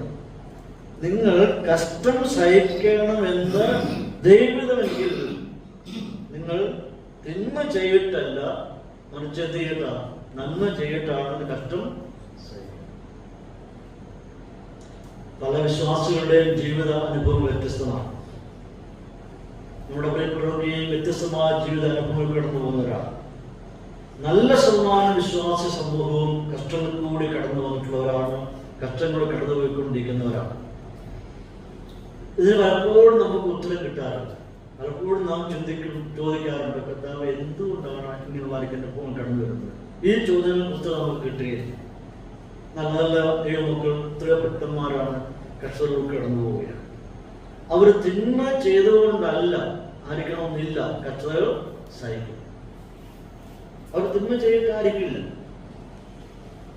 പത്രോസ് പറയുന്നത്, നിങ്ങൾ കഷ്ടം സഹിക്കണമെന്ന് ദൈവം എങ്കിൽ എങ്ങനെയാ അനുഭവിക്കുന്നത്? തിന്മ ചെയ്തിട്ടല്ല അനുഭവിക്കുന്നത്, മനുഷ്യൻ നന്മ ചെയ്തിട്ട്. അപ്പോ നല്ല കാര്യങ്ങൾ ചെയ്തുകൊണ്ട് നമ്മുടെ വിശ്വാസത്തെ മുറിയെ പിടിച്ചതുകൊണ്ട് ഭക്തിയുള്ളവരായി ജീവിച്ചതിന്റെ അടിസ്ഥാനത്തിൽ നമുക്ക് തിന്മയുടെ അനുഭവം കടന്നു വരുന്നുണ്ട്. തിന്മ ചെയ്തിട്ടല്ല നാം കഷ്ടം സഹിക്കുന്നത്, മറിച്ച് നന്മ ചെയ്തിട്ട് കഷ്ടം സഹിക്കുന്നത് ഏറെ നല്ലത് എന്ന് പത്രോസ് ഓർപ്പിക്കുക. അപ്പൊ തിന്മ ചെയ്തിട്ട് കഷ്ടം സഹിക്കാതെ നന്മ ചെയ്തിട്ട് കഷ്ടം സഹിക്കുക. അപ്പൊ അതാണ് ഏറ്റവും നല്ലത് എന്ന് പത്രോസ് ഓർപ്പിക്കുക. എത്രയോ നല്ല ചിന്താഗതിയാണ് പത്രോസ് പറയുന്നത്. പ്രിയമുള്ളവരെ, പത്രോസിനെ ഓർപ്പിക്കുന്നത് ഒരു കാരണവശാലും ജീവിതത്തിൽ തിന്മ ചെയ്തിട്ട് കഷ്ടം അനുഭവിക്കാതെ നന്മ ചെയ്തിട്ട് കഷ്ടം അനുഭവിക്കും. അതാണ് അഭിമാനവും, അതാണ് ദൈവത്തിന്റെ പ്രസാദവും എന്ന് പത്രോസിലൂടെ ഓർപ്പിക്കുക. അപ്പൊ പത്രോസ് ചിന്താഗതി തിന്മ ചെയ്തിട്ട് കഷ്ടങ്ങൾ അഥവാ ശിക്ഷാവധി ഏറ്റുവാങ്ങിയാൽ എന്ത് പ്രയോജനം? അതുകൊണ്ട് ഒരു പ്രയോജനമില്ല. മറ്റുള്ളവർക്ക് ദോഷം ചെയ്തിട്ട് തിക്തഫലം അനുഭവിച്ചുകൊണ്ട് ഒരു പ്രയോജനമില്ല. നന്മ ചെയ്യുമ്പോൾ ദൈവീയ പ്രതിഫലങ്ങൾ നമുക്ക് ലഭിക്കുമെന്നാണ് പത്രോസ് ഓർപ്പിക്കുന്നത്. 18-ാം വാക്യത്തിലേക്ക് കടന്നു വരുമ്പോൾ ഇവിടെ കാണാൻ കഴിയുന്നത്, ക്രിസ്തു നമ്മെ ദൈവത്തോട് അടുപ്പിക്കേണ്ടതിന് നീതിമാനായി നീതി കെട്ടവർക്ക് വേണ്ടി പാപം നിമിത്തം ഒരിക്കൽ കഷ്ടം അനുഭവിച്ചു, ജഡത്തിൽ മരണശിക്ഷ ഏൽക്കുകയും ആത്മാവിൽ ജീവിപ്പിക്കപ്പെടുകയും ചെയ്യും. ഇവിടെ പറഞ്ഞു വരുന്ന ക്ലൈമാക്സ് ആയിട്ട് 18-ാം വാക്യത്തിലേക്ക് കടന്നു വരുമ്പോൾ ഒരു വസ്തുത പത്രോസ് ഓർപ്പിക്കുക. ഇതുവരെ പറഞ്ഞു വന്ന വിഷയങ്ങളുടെ ഒരു ആഴമേറിയ വിശദീകരണമാണ് 18-ാം വാക്യത്തിൽ പറയുന്നത്. അതായത് 8 മുതൽ 17 ഭാഗങ്ങളിൽ പറഞ്ഞതിന്റെ ഒരു ആഴമേറിയ വിശദീകരണമാണ് 18-ാം വാക്യത്തിലേക്ക് കടന്നു വരുമ്പോൾ പത്രോസ് ഓർപ്പിക്കുന്നത്. എന്താണ് പറയുന്നത്? ക്രിസ്തു നമ്മെ ദൈവത്തോട് അടുപ്പിക്കേണ്ടതിന് നീതിമാനായി നീതി കെട്ടവർക്ക് വേണ്ടി പാപം നിമിത്തം ഒരിക്കൽ കഷ്ടം അനുഭവിച്ചു, ജഡത്തിൽ മരണശിക്ഷ ഏൽക്കുകയും ആത്മാവിൽ ജീവിക്കപ്പെടുകയും ചെയ്തു. പത്രോസിലൂടെ കർത്താവായ യേശുക്രിസ്തുവിനെ കൊണ്ട് അത് അവതരിപ്പിക്കുകയാണ്. പത്രോസിലൂടെ വിശ്വാസത്തോട് പറയുന്നത്, നിങ്ങൾ ഓരോരുത്തരും കഷ്ടങ്ങളിൽ കൂടി കടന്നു പോയിക്കൊണ്ടിരിക്കുമ്പോൾ ഓർക്കുക, ഇതിനു മുമ്പായി ക്രിസ്തുവും കഷ്ടങ്ങളിൽ കൂടി കടന്നുപോയി. നിങ്ങൾക്കിത് പുതിയ അനുഭവമാണ്. എന്നാൽ ഇതിനെക്കാട്ടിലും അതിദാരുണമായ നിലയിൽ നമ്മുടെ കർത്താവായ യേശുക്രിസ്തു കഷ്ടങ്ങൾ കൂടി കടന്നുപോയി. കർത്താവ് തിന്മ ചെയ്തിട്ടാണോ? കർത്താവ് നന്മ ചെയ്തിട്ടാണ് കടന്നുപോയത്. അപ്പൊ നിങ്ങൾ ചിന്തിക്കുന്നു, പത്രോസ് പറയും, നിങ്ങൾ ചിന്തിക്കുന്നു നിങ്ങൾ വിശ്വാസമായി ജീവിച്ചത് ഫലമായിട്ട്, ക്രിസ്തുവിൽ വിശ്വാസം അർപ്പിച്ചത് ഫലമായിട്ട്, ഒരു പുതിയ തീരുമാനം എടുത്തുകൊണ്ട് വിശ്വാസത്തിലേക്ക് വന്നത് ഫലമായിട്ടല്ലേ എനിക്കിത് അനുഭവിക്കേണ്ടി വന്നത് എന്ന് ചിന്തിക്കുന്നുവെങ്കിൽ അത് തെറ്റായ ചിന്താഗതിയാണ്. അപ്പോൾ തന്നെ നിങ്ങളുടെ നാഥനായിരിക്കത്താവായ യേശുക്രിസ്തു മാതൃകയാണ്. അവൻ ഒരിക്കലും തിന്മ ചെയ്തിട്ടില്ല. തിന്മ ചെയ്യാതെ ഇരുന്നിട്ടും കർത്താവ് കഷ്ടം കൂടി കടന്നുപോയി എന്നവരെ ഓർപ്പിക്കുക. അവൻ മരണശിക്ഷ അനുഭവിച്ചു. നിങ്ങൾക്ക് ശരീരമായിട്ട് ഉപദ്രവങ്ങളാണ് ഏൽക്കേണ്ടി വരുന്നത്, എന്നാൽ കർത്താവിന് മരണശിക്ഷ അനുഭവിക്കേണ്ടതായിട്ട് വന്നു. കർത്താവായ യേശുക്രിസ്തുവിന്റെ കഷ്ടതയുടെ പ്രത്യേകത എന്തായിരുന്നു? അവന്റെ പ്രത്യേകത, അവന്റെ കഷ്ടത നീതിമാനായി നീതി കെട്ടവർക്ക് വേണ്ടി അവൻ സഹിച്ചു. അവൻ ജഡത്തിൽ മരണം ആസ്വദിച്ചു. അവൻ നീതിമാനായ കർത്താവായ യേശുക്രിസ്തു നീതി കെട്ടവർക്ക് വേണ്ടി ജഡത്തിൽ മരണശിക്ഷ അനുഭവിച്ചു. അതിനുശേഷം ആത്മാവിൽ അവൻ ജീവിക്കപ്പെട്ടു, നമ്മെ ദൈവത്തോട് നിരപ്പിച്ചു എന്ന് പറയുകയാണ്. അപ്പോൾ ഇവിടെ ആത്മാവിൽ ജീവിക്കപ്പെട്ടു എന്ന് പറയുമ്പോൾ ക്രിസ്തുവിന്റെ പുനരുത്ഥാനം പരിശുദ്ധാത്മാവിന്റെ ശക്തിയോടെ ആയിരുന്നു. അതാ പുനരുത്ഥാനം എന്ന് പറയുന്നതിന്റെ ഏജന്റ് ആയി പ്രവർത്തിച്ചത് പരിശുദ്ധാത്മാവായിരുന്നു. അവൻ മരണം ആസ്വദിച്ചു, പക്ഷെ അവന് ഉത്ഥാനം പ്രാപിച്ചു. ക്രിസ്തുവിന്റെ ശരീരം മരിച്ചു, എന്നാൽ അവന്റെ ആത്മാവൊന്നും സംഭവിച്ചിട്ടില്ല. ശരീരം മാത്രമേ മരിച്ചിട്ടുള്ളൂ, ആത്മാവ് മരിച്ചിട്ടില്ല. ഇവിടെ ക്രൂശിൽ നടന്നത് ഒരു ആത്മീയമായിട്ടുള്ള പോരാട്ടമായിരുന്നു. ക്രൂശിലേക്ക് നടന്നത് ആത്മീയ പോരാട്ടമാണ്. ഇവിടെ ആത്മീയ പോരാട്ടത്തിൽ ഒരാള് ഇല്ലാതായി തീരുകയല്ല. ക്രിസ്തു ഒരിക്കലും ഇല്ലാതായി തീരുകയല്ല. അവന്റെ ഓർമ്മ നശിച്ചു പോവുകയല്ല. ക്രിസ്തു ഇല്ലാതായി തീരുകയല്ല. മറിച്ച് കർത്താവ് കാൽവരിയിൽ കിടന്നുകൊണ്ട് എന്താണ് പറഞ്ഞത്? എന്റെ ദൈവമേ, എന്റെ ദൈവമേ, നീ എന്നെ കൈവിട്ടതെന്ത് എന്ന് പറയുക. അപ്പോൾ അല്പസമയത്തേക്ക് കർത്താവായ യേശുക്രിസ്തു പിതാവിൽ നിന്നും വേർപിരിയുകയാണ്. ഇല്ലാതായി തീരുകയല്ല, അല്പസമയത്തേക്ക് വേർപിരിയുകയാണ്. ക്രിസ്തുവിന്റെ മരണത്തെ പ്രത്യേകത, ക്രിസ്തു നീതിമാനായി പാപങ്ങൾക്ക് വേണ്ടി മരിച്ചു. അതായത് ക്രിസ്തുവിന്റെ വരവിന്റെ പ്രത്യേകത. എന്തിനു വേണ്ടിയാണ് കർത്താവ് വന്നത്? പാപങ്ങൾക്ക് വേണ്ടി മരിക്കുവാൻ വേണ്ടി കർത്താവ് യേശു ക്രിസ്തു കടന്നു വരികയുണ്ടായി. കർത്താവിന്റെ മരണം നീതിമാനായിട്ട് പാപങ്ങൾക്ക് വേണ്ടി മരിച്ചു. അവന്റെ ദൗത്യം അതായിരുന്നു. കാൽവരിയിൽ കിടന്നുകൊണ്ട് കർത്താവ് വിളിച്ചു പറഞ്ഞു, ഇറ്റ് ഈസ് ഫിനിഷ്ഡ്, സകലവും തീർന്നു എന്ന് വിളിച്ചു പറയുകയുണ്ടായി. ഇപ്പൊ സകലവും തീർന്നു എന്ന് പറയുമ്പോൾ എന്താണ് അതിന്റെ ആശയം? എന്തായിരുന്നു പിതാവാം ദൈവം തന്നെ ഫലമേൽപ്പിച്ചിരുന്നത്? അത് ഞാൻ പൂർത്തീകരിച്ചു. മനുഷ്യ രക്ഷയ്ക്ക് എന്താണ് ചെയ്യേണ്ടിയിരുന്നത്? അത് ഞാൻ ചെയ്തു. ഓരോ മനുഷ്യർക്കും നിത്യതയുടെ കവാടം തുറന്നു കൊടുക്കുക എന്നതായിരുന്നു എന്റെ ലക്ഷ്യം. അത് ഞാൻ പൂർത്തീകരിച്ചു. അപ്പൊ എന്നെ ഫലമേൽപ്പിച്ചിരുന്ന, എന്നെ നക്ഷത്രമായിരുന്ന എന്റെ കർത്തവ്യം ഞാൻ തീർത്തിരിക്കുന്നു, ഞാൻ പൂർത്തീകരിച്ചിരിക്കുന്ന കർത്താവ് പറയുന്നത്. അതൊരു വിജയത്തിന്റെ പ്രഖ്യാപനമാണ്. അത് പരാജിതന്റെ അല്ല, പരാജിതന്റെ ശബ്ദമല്ല കുറിച്ച് കേൾക്കുന്നത്, വിജയാളിയായിത്തീരുന്ന കർത്താവിന്റെ ശബ്ദമാണ്. അപ്പോൾ ഒരുവൻ ഇല്ലാതായിത്തീരുകയല്ല, മറിച്ച് മറ്റുള്ളവർക്ക് വേണ്ടി എന്താണ് കർത്താവ് ചെയ്തത്? ഈ മരണത്തിലൂടെ കർത്താവ് ചെയ്തത് നമ്മെ പിതാവാൻ ദൈവത്തോട് അടുപ്പിക്കുകയാണ് ചെയ്തത്. അങ്ങനെ എന്തിനാ നമ്മെ പിതാവാൻ ദൈവത്തോട് ചേർത്ത് വച്ചു? അതായത് ഒരു മരണത്തിലൂടെയാണ് റെക്കൺസൈലിയേഷൻ സംഭവിച്ചത്, ഒത്തുചേരൽ സംഭവിച്ചത്. ആ മരണം അവിടെ നടക്കേണ്ടിയിരുന്നു. ആ പുത്രന്റെ മരണത്തിൽ കൂടി മാത്രമാണ്, ആ മരണം എന്ന യാഥാർത്ഥ്യത്തിൽ കൂടി മാത്രമാണ് നമ്മെ പിതാവാൻ ദൈവത്തോട് അടുപ്പിക്കുന്നത്. അപ്പൊ അതിൽ വിശ്വസിക്കുന്നവർക്കാണ് അനുഭവമായി തീരുന്നത്. അതുകൊണ്ടാണ് ഈ ഒരു റെക്കൺസൈലേഷൻ നടക്കണം, ഈ ഒരു അനുരഞ്ജനം ആവശ്യമായിരിക്കുന്നു. അതുകൊണ്ടാണ് കർത്താവ് വിളിച്ചു അത് തീർന്നു. ഏത് വിധത്തിലാണ് മനുഷ്യവർഗം പിതാവാം ദൈവത്തോട് അടുത്ത് വരേണ്ടത്? വലിയ ദൗത്യമായിരുന്നു. മനുഷ്യൻ എത്ര ശ്രമിച്ചാലും നടക്കുമായിരുന്നില്ല. ഒരു മനുഷ്യന്റെ ആയുസ് മുഴുവൻ പരിശ്രമിച്ചാലും പിതാവാം ദൈവത്തോട് അടുത്തു വരുവാൻ സാധ്യമല്ലായിരുന്നു. അതുകൊണ്ട് പുത്രനായ ക്രിസ്തു ഏറ്റെടുത്ത് കാൽവരിയിൽ യാഗമായതിന്റെ ഫലമായിട്ട് അവസാനം കർത്താവ് വിളിച്ചു പറയാം, ഇറ്റ് ഈസ് ഫിനിഷ്ഡ്, സകലവും തീർത്തിരിക്കുന്നു. അപ്പോ നമ്മുടെ അനുരഞ്ജനത്തിന്റെ പ്രവൃത്തിയും കർത്താവായ യേശു ക്രിസ്തു കാൽവരിയിൽ ചെയ്തൊരുപാടിയായിട്ട്. അപ്പൊ ഇത് കർത്താവ് ഒരിക്കലായി സഹിക്കുകയുണ്ടായി. നാം അഥവാ വിശ്വാസികൾ ഇപ്പോൾ എങ്ങനെയാണ്? വിശ്വാസികൾ നീതിക്ക് വേണ്ടി കഷ്ടം സഹിക്കും. കർത്താവ് നീതിമാനായി കഷ്ടം സഹിച്ചു. വിശ്വാസികള് നീതിക്ക് വേണ്ടി കഷ്ടം സഹിക്കും. എന്താണ് നീതിക്ക് വേണ്ടി? കർത്താവിൽ വിശ്വസിച്ചു എന്നുള്ള അടിസ്ഥാനം. അവരുടെ വിശ്വാസത്തിന്റെ പേരിൽ അവര് നീതിക്ക് വേണ്ടി കഷ്ടം അനുഭവിക്കും. ക്രിസ്തു ഒരിക്കൽ കഷ്ടം അനുഭവിച്ചു. നമ്മൾ പല ഭാഗങ്ങൾ കണ്ടുവരുമ്പോൾ കാണുന്നത് റോമർ 6:10 വായിക്കുന്നു, ഒരിക്കലായിട്ട് മരിച്ചു. ക്രിസ്തു ഒരിക്കലായിട്ട് മരിച്ചു. എബ്രായലേഖനം 7:27 വായിക്കുന്നു, ഒരിക്കലായി അത് ചെയ്തു. എബ്രായലേഖനം 9:28 വായിക്കുന്നു, ഒരിക്കൽ അർപ്പിക്കപ്പെട്ടു. എബ്രായലേഖനം 10:10 വായിക്കുന്നത് ഒരിക്കലായി ശരീരയാഗം. അപ്പോൾ കർത്താവായ യേശു ക്രിസ്തുവിന്റെ കാൽവരിയിലെ മരണം എന്ന് പറയുന്നത് ഒരിക്കലായി നടന്ന സംഭവമാണ്. ക്രിസ്തുവിന്റെ യാഗത്തെ പ്രത്യേകത എന്ന് പറയുന്നത് ഒരിക്കലായി നടന്ന യാഗമാണ്. അത് ഒരിക്കലും ആവർത്തിക്കപ്പെടുന്നതും. ഈ യാഗം ഒരിക്കലായി നടന്നതാണ്, ഒരിക്കലും ഇത് ആവർത്തിക്കപ്പെടുന്നതല്ല. ഒരിക്കലും നടന്നത് ഫലമായിട്ട് ഒരിക്കലും നടക്കാൻ സാധ്യത അല്ലാത്തത് നടന്നു. എന്താ പറയാ?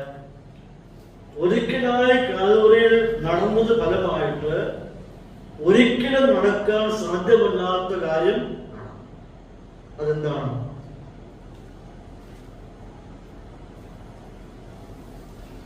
ഒന്ന് ചിന്തിക്കാമോ? ഒരിക്കൽ കർത്താവായ യേശു ക്രിസ്തു പരമയാഗമായി നടന്നത് ഫലമായിട്ട്, യാഗമായി തീർന്നത് ഫലമായിട്ട് ഒരിക്കലും നടക്കുവാൻ സാധ്യതയില്ലാത്ത കാര്യമാണ് മനുഷ്യന്റെ വീണ്ടെടുപ്പ്, റെക്കൺസൈലിയേഷൻ. അതാണ് വീണ്ടെടുപ്പ്, അതാണ് റെക്കൺസൈലിയേഷൻ. ഇത് നടക്കാൻ സാധ്യതയില്ലായിരുന്നു. റെക്കൺസൈലിയേഷൻ, അനുരഞ്ജനം നടന്നു. ഇത് ഒരിക്കൽ നടന്ന സംഭവത്തിന്റെ ഫലമായിട്ട് മനുഷ്യവർഗത്തെ പിതാവാം ദൈവത്തോട് ഏൽപ്പിച്ചു. ഇത് നമ്മുടെ ആരുടെയും ജീവിതത്തിൽ ഒരിക്കലും നടക്കുവാൻ സാധ്യതയില്ലായിരുന്നു. എത്ര ശ്രമിച്ചാലും സാധ്യമാവുകയില്ലായിരുന്നു. ലോകത്തിലെ ഏത് തത്വസംഹിതകളും ശ്രമിച്ചാലും നടക്കുന്ന കാര്യമല്ല, ഒരിക്കലും നടക്കുന്ന വിഷയമല്ല.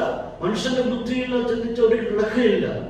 കാരണം പാപം ചെയ്ത ദൈവതേജസ്സ് നഷ്ടപ്പെട്ട മനുഷ്യനായി നിത്യ ന്യായവിധിക്ക് വേണ്ടി വിധിക്കപ്പെട്ടവരായി കിടന്ന നമ്മെ ഏത് നിലയിലാണ് പിതാവ് ദൈവത്തിന്റെ അടുത്തുകൊണ്ടുവന്ന് അത് നടക്കുന്നത്? പുത്രതന്ത്രാൻ ആ വിഷയം ഏറ്റെടുത്തുകൊണ്ട് നമ്മുടെ പ്രതിനിധിയായിട്ട്, നമ്മുടെ പാലക്കാരനായിട്ട് കൊടുത്തു തീർത്തപ്പോൾ അനുരഞ്ജനത്തിന്റെ വഴി തുറന്നിട്ടുവാൻ ഇടയായിട്ടുണ്ട്. കാലാകാലങ്ങളായിട്ട് നമുക്ക് പിതാവാം ദൈവത്തോട് അനുരഞ്ജനം പ്രാപിപ്പാൻ, റെക്കൺസൈലേഷൻ പ്രാപിപ്പാൻ, നിരപ്പ് പ്രാപിപ്പാൻ ഇടയാതെ ഓർത്ത് ഞാൻ ദൈവത്തെ സ്തുതിക്കുകയും സ്തോത്രം ചെയ്യുകയും എത്രയോ അനുഗ്രഹപ്പെടായിരിക്കുന്ന ഒരു പദവിയാണ് നമ്മൾ ദൈവത്തിരിക്കുന്നത്. പ്രിയപ്പെട്ടവരെ, നമ്മുടെ ഇന്നത്തെ ആത്മീയ അവസ്ഥ അത് ലഘുവായി കിട്ടിയതല്ല. നമുക്ക് ചീപ്പായി തോന്നും. യേശുക്രിസ്തുവിൽ വിശ്വസിച്ചു, പാപങ്ങളേറ്റു പറഞ്ഞു, കർത്താവ് അവൻ ക്ഷമിച്ചു, രക്ഷ നൽകി, വളരെ ചീപ്പായിട്ട് നമുക്ക് തോന്നും. പക്ഷെങ്കിൽ അതിന്റെ പുറകിലെ വില എന്ന് പറയുന്നത് ഭയാനമായിരിക്കുന്ന വിലയാണ്. ജീവൻ കൊടുത്ത് ജീവൻ നേടിത്തരുവാൻ ത്യാഗത്തുള്ളൂ. നമ്മൾ പഴയ നിയമ കാലഘട്ടത്തിൽ കടന്നു പോകുമ്പോൾ പഴയ നിയമത്തിൽ ആരാധനക്കാർക്ക് അവരുടെ സംവിധാനങ്ങൾ എങ്ങനെയായിരുന്നു? അവർക്ക് ജാതികളുടെ പ്രാകാരം ഉണ്ടായിരുന്നു, സ്ത്രീകളുടെ പ്രാകാരം ഉണ്ടായിരുന്നു, ഇസ്രായേലിന്റെ പ്രാകാരം ഉണ്ടായിരുന്നു. ഇവിടെ വരെ മാത്രമേ മനുഷ്യന് വരുവാൻ പറ്റുകയുള്ളൂ. അവിടെ വരെ മാത്രമേ മനുഷ്യന് വരാൻ പറ്റുകയുള്ളൂ. എന്നാൽ പുരോഹിതന്റെ പ്രാകാരത്തിലൂടെ നമുക്ക് പോകാനായിട്ട് പറ്റത്തില്ല. പുരോഹിതന്മാർക്ക് വേണ്ടി മാത്രമുള്ളൊരു പ്രാകാരമുണ്ട്, അവിടെ മനുഷ്യൻ ചെല്ലുവാനായിട്ട് പറ്റുകയില്ല. അത് മഹാപുരോഹിതന് മാത്രം കയറി അതിപരിശുദ്ധ സ്ഥലത്ത് പോകാനായിരിക്കുന്ന വഴിയാണ്. കർത്താവായ യേശുക്രിസ്തു നമുക്ക് വേണ്ടി ചെയ്ത എന്താണ്? ഒരിക്കലായി കഴിച്ച യാഗം മൂലം സ്ത്രീ പുരുഷ വ്യത്യാസം കൂടാതെ നമ്മെ ദൈവത്തിന്റെ അടുത്തോട്ട് കൊണ്ട് എത്തിച്ചു എന്നുള്ളതാണ്. മഹാപുരോഹിതന് മാത്രം അതിപരിശുദ്ധ സ്ഥലത്ത് പ്രവേശനം അനുവദിക്കപ്പെടുന്നു, അഥവാ ദൈവത്തിന്റെ അടുത്തോട് പ്രവേശനം ഉണ്ടായിരുന്നു. എന്നാൽ നമുക്ക് വേണ്ടി ചെയ്ത എന്താണ്? കർത്താവായ യേശുക്രിസ്തുവിന്റെ കാൽവരിയിലെ മരണത്തിന്റെ ഫലമായിട്ട് നമ്മെ പുത്രനാം ദൈവം പിതാവിന്റെ സന്നിധിയിലോട്ട് അടുപ്പിക്കുവാൻ ഇടയായിട്ടുണ്ട്. നമ്മുടെ മക്കളും പ്രിയമക്കളുമാക്കി തീർത്തുന്നു. അതുകൊണ്ട് ഏത് സമയത്തും ദൈവത്തിന്റെ അടുത്തോട് ചെല്ലുവാൻ പാലിക്കുന്ന അവകാശവും പദവിയും നമുക്ക് ലഭിച്ചു എന്നുള്ളതാണ് നമ്മുടെ ശ്രേഷ്ഠത പാലിക്കുന്ന പ്രത്യേകത എന്ന് പറയുന്നത്. അപ്പോൾ നാം ഇവിടെ കാണാൻ കഴിയുന്നത്, നാം ഇപ്പോൾ പുറത്തു നിൽക്കുന്നവരല്ല, നാം എല്ലാവരും അവരുടെ സന്നിധിയിൽ വന്ന് ആരാധിക്കുവാനായിട്ട് അനുവാദം ലഭിച്ചവരാണ്. ഏത് സമയത്ത് നമുക്ക് കൃപാസനത്തോട് അടുത്തിരുവാൻ അവകാശം. സമയവ്യത്യാസമില്ല, ദിവസങ്ങളിൽ പ്രത്യേകതയില്ല, മാസങ്ങളിൽ പ്രത്യേകതയില്ല. എപ്പോഴാണ് നമുക്ക് മനസ്സിൽ തോന്നുന്നത് ദൈവസന്നിധിയോട് ചെല്ലണം തോന്നുന്നത്, ആ സമയത്തോട്ട് നമുക്ക് ചെല്ലുവാൻ പറ്റും. എന്നാൽ പഴയ നിയമ കാലഘട്ടം അങ്ങനെ ആയിരുന്നില്ല. പുരോഹിതനെ കാണണം, അവരുടെ ഇടയ്ക്ക് ചെല്ലണം, അവർ മൂലം മാത്രമേ നമുക്ക് ഒരു ദൈവസന്നിധിയിൽ ചെല്ലുവാൻ അവകാശം ലഭിച്ചിരുന്നു. അത് പരിമിതികളുണ്ടായിരുന്നു. എന്നാൽ ആ പരിമിതികളെല്ലാം മാറ്റി, എല്ലാ ലിമിറ്റേഷനും മാറ്റിയിട്ട് ഏത് നേരത്തും ഏത് സമയത്തും ദൈവമായി അടുത്തിരുന്ന് നമ്മുടെ സങ്കടങ്ങളെയും നമ്മുടെ സ്തുതി സ്തോത്രം അർപ്പിക്കാനായിട്ട് നമ്മുടെ വാസന ലഭിച്ചു എന്ന് ഓർത്ത് നമുക്ക് ദൈവത്തെ സ്തുതിക്കാം. എത്ര ഭാഗ്യകരമായിട്ടുള്ള അനുഭവമാണ് നമുക്ക് ലഭിച്ചിരിക്കുന്നത്. അതുകൊണ്ട് നാം ഇന്ന് പുറത്തു നിൽക്കുന്നവരല്ല, നാം ഇന്ന് അകത്ത് നിൽക്കുന്നവരാണ്. യവന സംസ്കാരം അനുസരിച്ച് ഒരു രാജകൊട്ടാരത്തിൽ ഒരു രാജാവിനെ കാണുവാൻ വേണ്ടി പോകണമെന്നുണ്ടെങ്കിൽ അവിടെ ഒരു ഇൻട്രൊഡ്യൂസർ ഉണ്ടായിരിക്കും, പരിചയപ്പെടുത്തുണ്ടായിരിക്കും, വ്യക്തി ഉണ്ടായിരിക്കും. ആ വ്യക്തി മാത്രമേ അദ്ദേഹത്തിന് രാജാവിനെ കാണുവാനായിട്ട് പറ്റുകയുള്ളൂ. ഈ ഓഫീസറാണ്, അദ്ദേഹമാണ് തീരുമാനിക്കേണ്ടത് നിന്നെ കയറ്റി വിടണമോ ഇല്ലയോ എന്നുള്ളത് അവനാ തീരുമാനിക്കുന്നത്. വേറെ ആരെല്ലാം ശ്രമിച്ച് നടക്കുകയില്ല. ഒരു മനുഷ്യനെ ഏൽപ്പിച്ചിട്ടുണ്ട്, അവനാണ് അവനെ നോക്കിയിട്ട് കടത്തി വിടണോ വേണ്ടായോ എന്ന് തീരുമാനിക്കും. അവൻ അനുവദിക്കുന്നതിൽ മാത്രമേ അകത്തോട് പ്രവേശനം ലഭിക്കുകയുള്ളൂ. പ്രിയപ്പെട്ടവരെ, അതായിരുന്നു യവന സംസ്കാരം. നമ്മുടെ കർത്താവായ യേശുക്രിസ്തു നമുക്ക് കൊണ്ട് ചെയ്തത് എന്താണ്? നമുക്ക് പുറത്ത് നിൽക്കേണ്ടവരായിരുന്നു, ആറ്റി നിർത്തപ്പെട്ടവരായിരുന്നു, മാറ്റി നിർത്തിയവരായിരുന്നു. കർത്താവായ യേശുക്രിസ്തു ഒരു ഇൻട്രൊഡ്യൂസറായി ഒരു മധ്യസ്ഥനായിട്ട് നിന്നുകൊണ്ട് നമ്മെ പിതാവാം ദൈവത്തോട് അടുപ്പിക്കുവാൻ ദൈവത്തിന് പ്രസാദം ഉണ്ടായി. ഇന്ന് ഈ കർത്താവായ യേശു ക്രിസ്തു എവിടെയായിരിക്കുന്നു? നാം അടുത്ത വാക്യം കടന്നു വരുമ്പോൾ കഴിഞ്ഞ നാം ചിന്തിക്കുണ്ടായി, അവൻ സ്വർഗത്തിലോട്ട് പോയി ദൈവത്തിന് വലതുഭാഗത്ത് ഇരിക്കുന്നു, ദൂതന്മാരും അധികാരങ്ങളും ശക്തികളും അവന് കീഴ്പ്പെട്ടിരിക്കുന്നു. നമ്മെ ദൈവത്തോട് അടുപ്പിച്ചിട്ട് നമ്മെ ദൈവത്തെ നമ്മൾ ചേർത്ത് നിർത്തിയിട്ട്, അഥവാ ഒരു അന്വന്യത്തിന്റെ പ്രവൃത്തി നടന്നിട്ട് ഇപ്പോൾ കർത്താവ് എവിടെയായിരിക്കുന്നു? സ്വർഗത്തിലോട്ട് പോയി ദൈവത്തിന്റെ വലതുഭാഗത്ത് ഇരിക്കുന്നു. അതാ കർത്താവ് തന്റെ പ്രവൃത്തി കാൽവരിയിൽ പൂർത്തീകരിച്ച ശേഷം അവർ സ്വർഗത്തിലോട്ട് ചെന്നിട്ട് പിതാവാം ദൈവത്തെ വലതുഭാഗത്തിരിക്കുന്നു. അവിടെയും എന്താ കർത്താവ് ചെയ്യുന്നത്? എന്തുകൊണ്ട് കർത്താവ് പിതാവാം ദൈവത്തിന്റെ വലതുഭാഗത്തിനോട് ചെയ്യുന്നത്? നമുക്ക് വേണ്ടി പക്ഷപാതം ചെയ്തുകൊണ്ടിരിക്കുന്നു. അപ്പൊ ഇവിടെ ഭൂമി കർത്താവ് ചെയ്തത് നമ്മെ ദൈവത്തോട് അടുപ്പിച്ചു. അവിടെ കർത്താവ് ചെയ്യുന്നത് നമുക്ക് വേണ്ടി മധ്യസ്ഥനായിട്ട് നമുക്ക് വേണ്ടി വാദിക്കുന്നു. അപ്പൊ എത്രയോ മഹത്തരമായ പ്രവൃത്തിയാണ് കർത്താവായ നമുക്ക് വേണ്ടി ചെയ്തത്. അവിടെയും നമുക്ക് വേണ്ടി വാദിച്ചുകൊണ്ടിരിക്കുകയാണ്. നമ്മൾ പ്രതിനിധിയായിട്ട് നമുക്ക് വേണ്ടി വാദിക്കുകയാണ് ചെയ്തത്. എത്രയോ ഭാഗ്യകരമായ അനുഭവമാണ്. അപ്പോൾ അവിടെ ആയിരിക്കുമ്പോൾ കർത്താവ് ലഭിക്കുന്ന പദവികൾ എന്തൊക്കെയാണ്? ദൂതന്മാരും അധികാരങ്ങളും ശക്തികളും അവന് കീഴ്പ്പെട്ടിരിക്കും. അപ്പോൾ ഇതെല്ലാം കർത്താവിനെ കീഴ്പ്പെട്ടിരിക്കുകയാണ്. കർത്താവിനോട് സ്തോത്രം ചെയ്യുന്നു. അപ്പോൾ ഇന്ന് നമ്മൾ കർത്താവ് നമുക്ക് വേണ്ടി ചെയ്യുന്നത് എന്താണ്? നല്ലൊരു മധ്യസ്ഥനായിട്ട് നമുക്ക് വേണ്ടി വാദിക്കും. അത് നമുക്ക് വേണ്ടി ചെയ്തത് എന്താണ്? പ്രതിനിധിയായിട്ട് അവർ മരണം ഏറ്റെടുത്തു, സകലവും കൊടുത്തു തീർത്തു.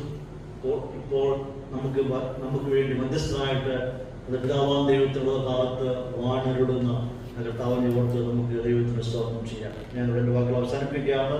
ഈ വചനങ്ങളൊക്കെ നിങ്ങൾക്ക് പ്രയോജനമായി തീരട്ടെ. നമ്മുടെ പ്രത്യാശ വർദ്ധിക്കുവാൻ ദൈവത്തിനുമാകട്ടെ. അടുത്ത ദിവസങ്ങളിലും നമുക്ക് അടുത്ത ഭാഗത്തെ പറ്റി ചിന്തിക്കാം. കർത്താവ് നമ്മെ സഹായിക്കുകയും അനുഗ്രഹിക്കുകയും ചെയ്യുമാറാകട്ടെ.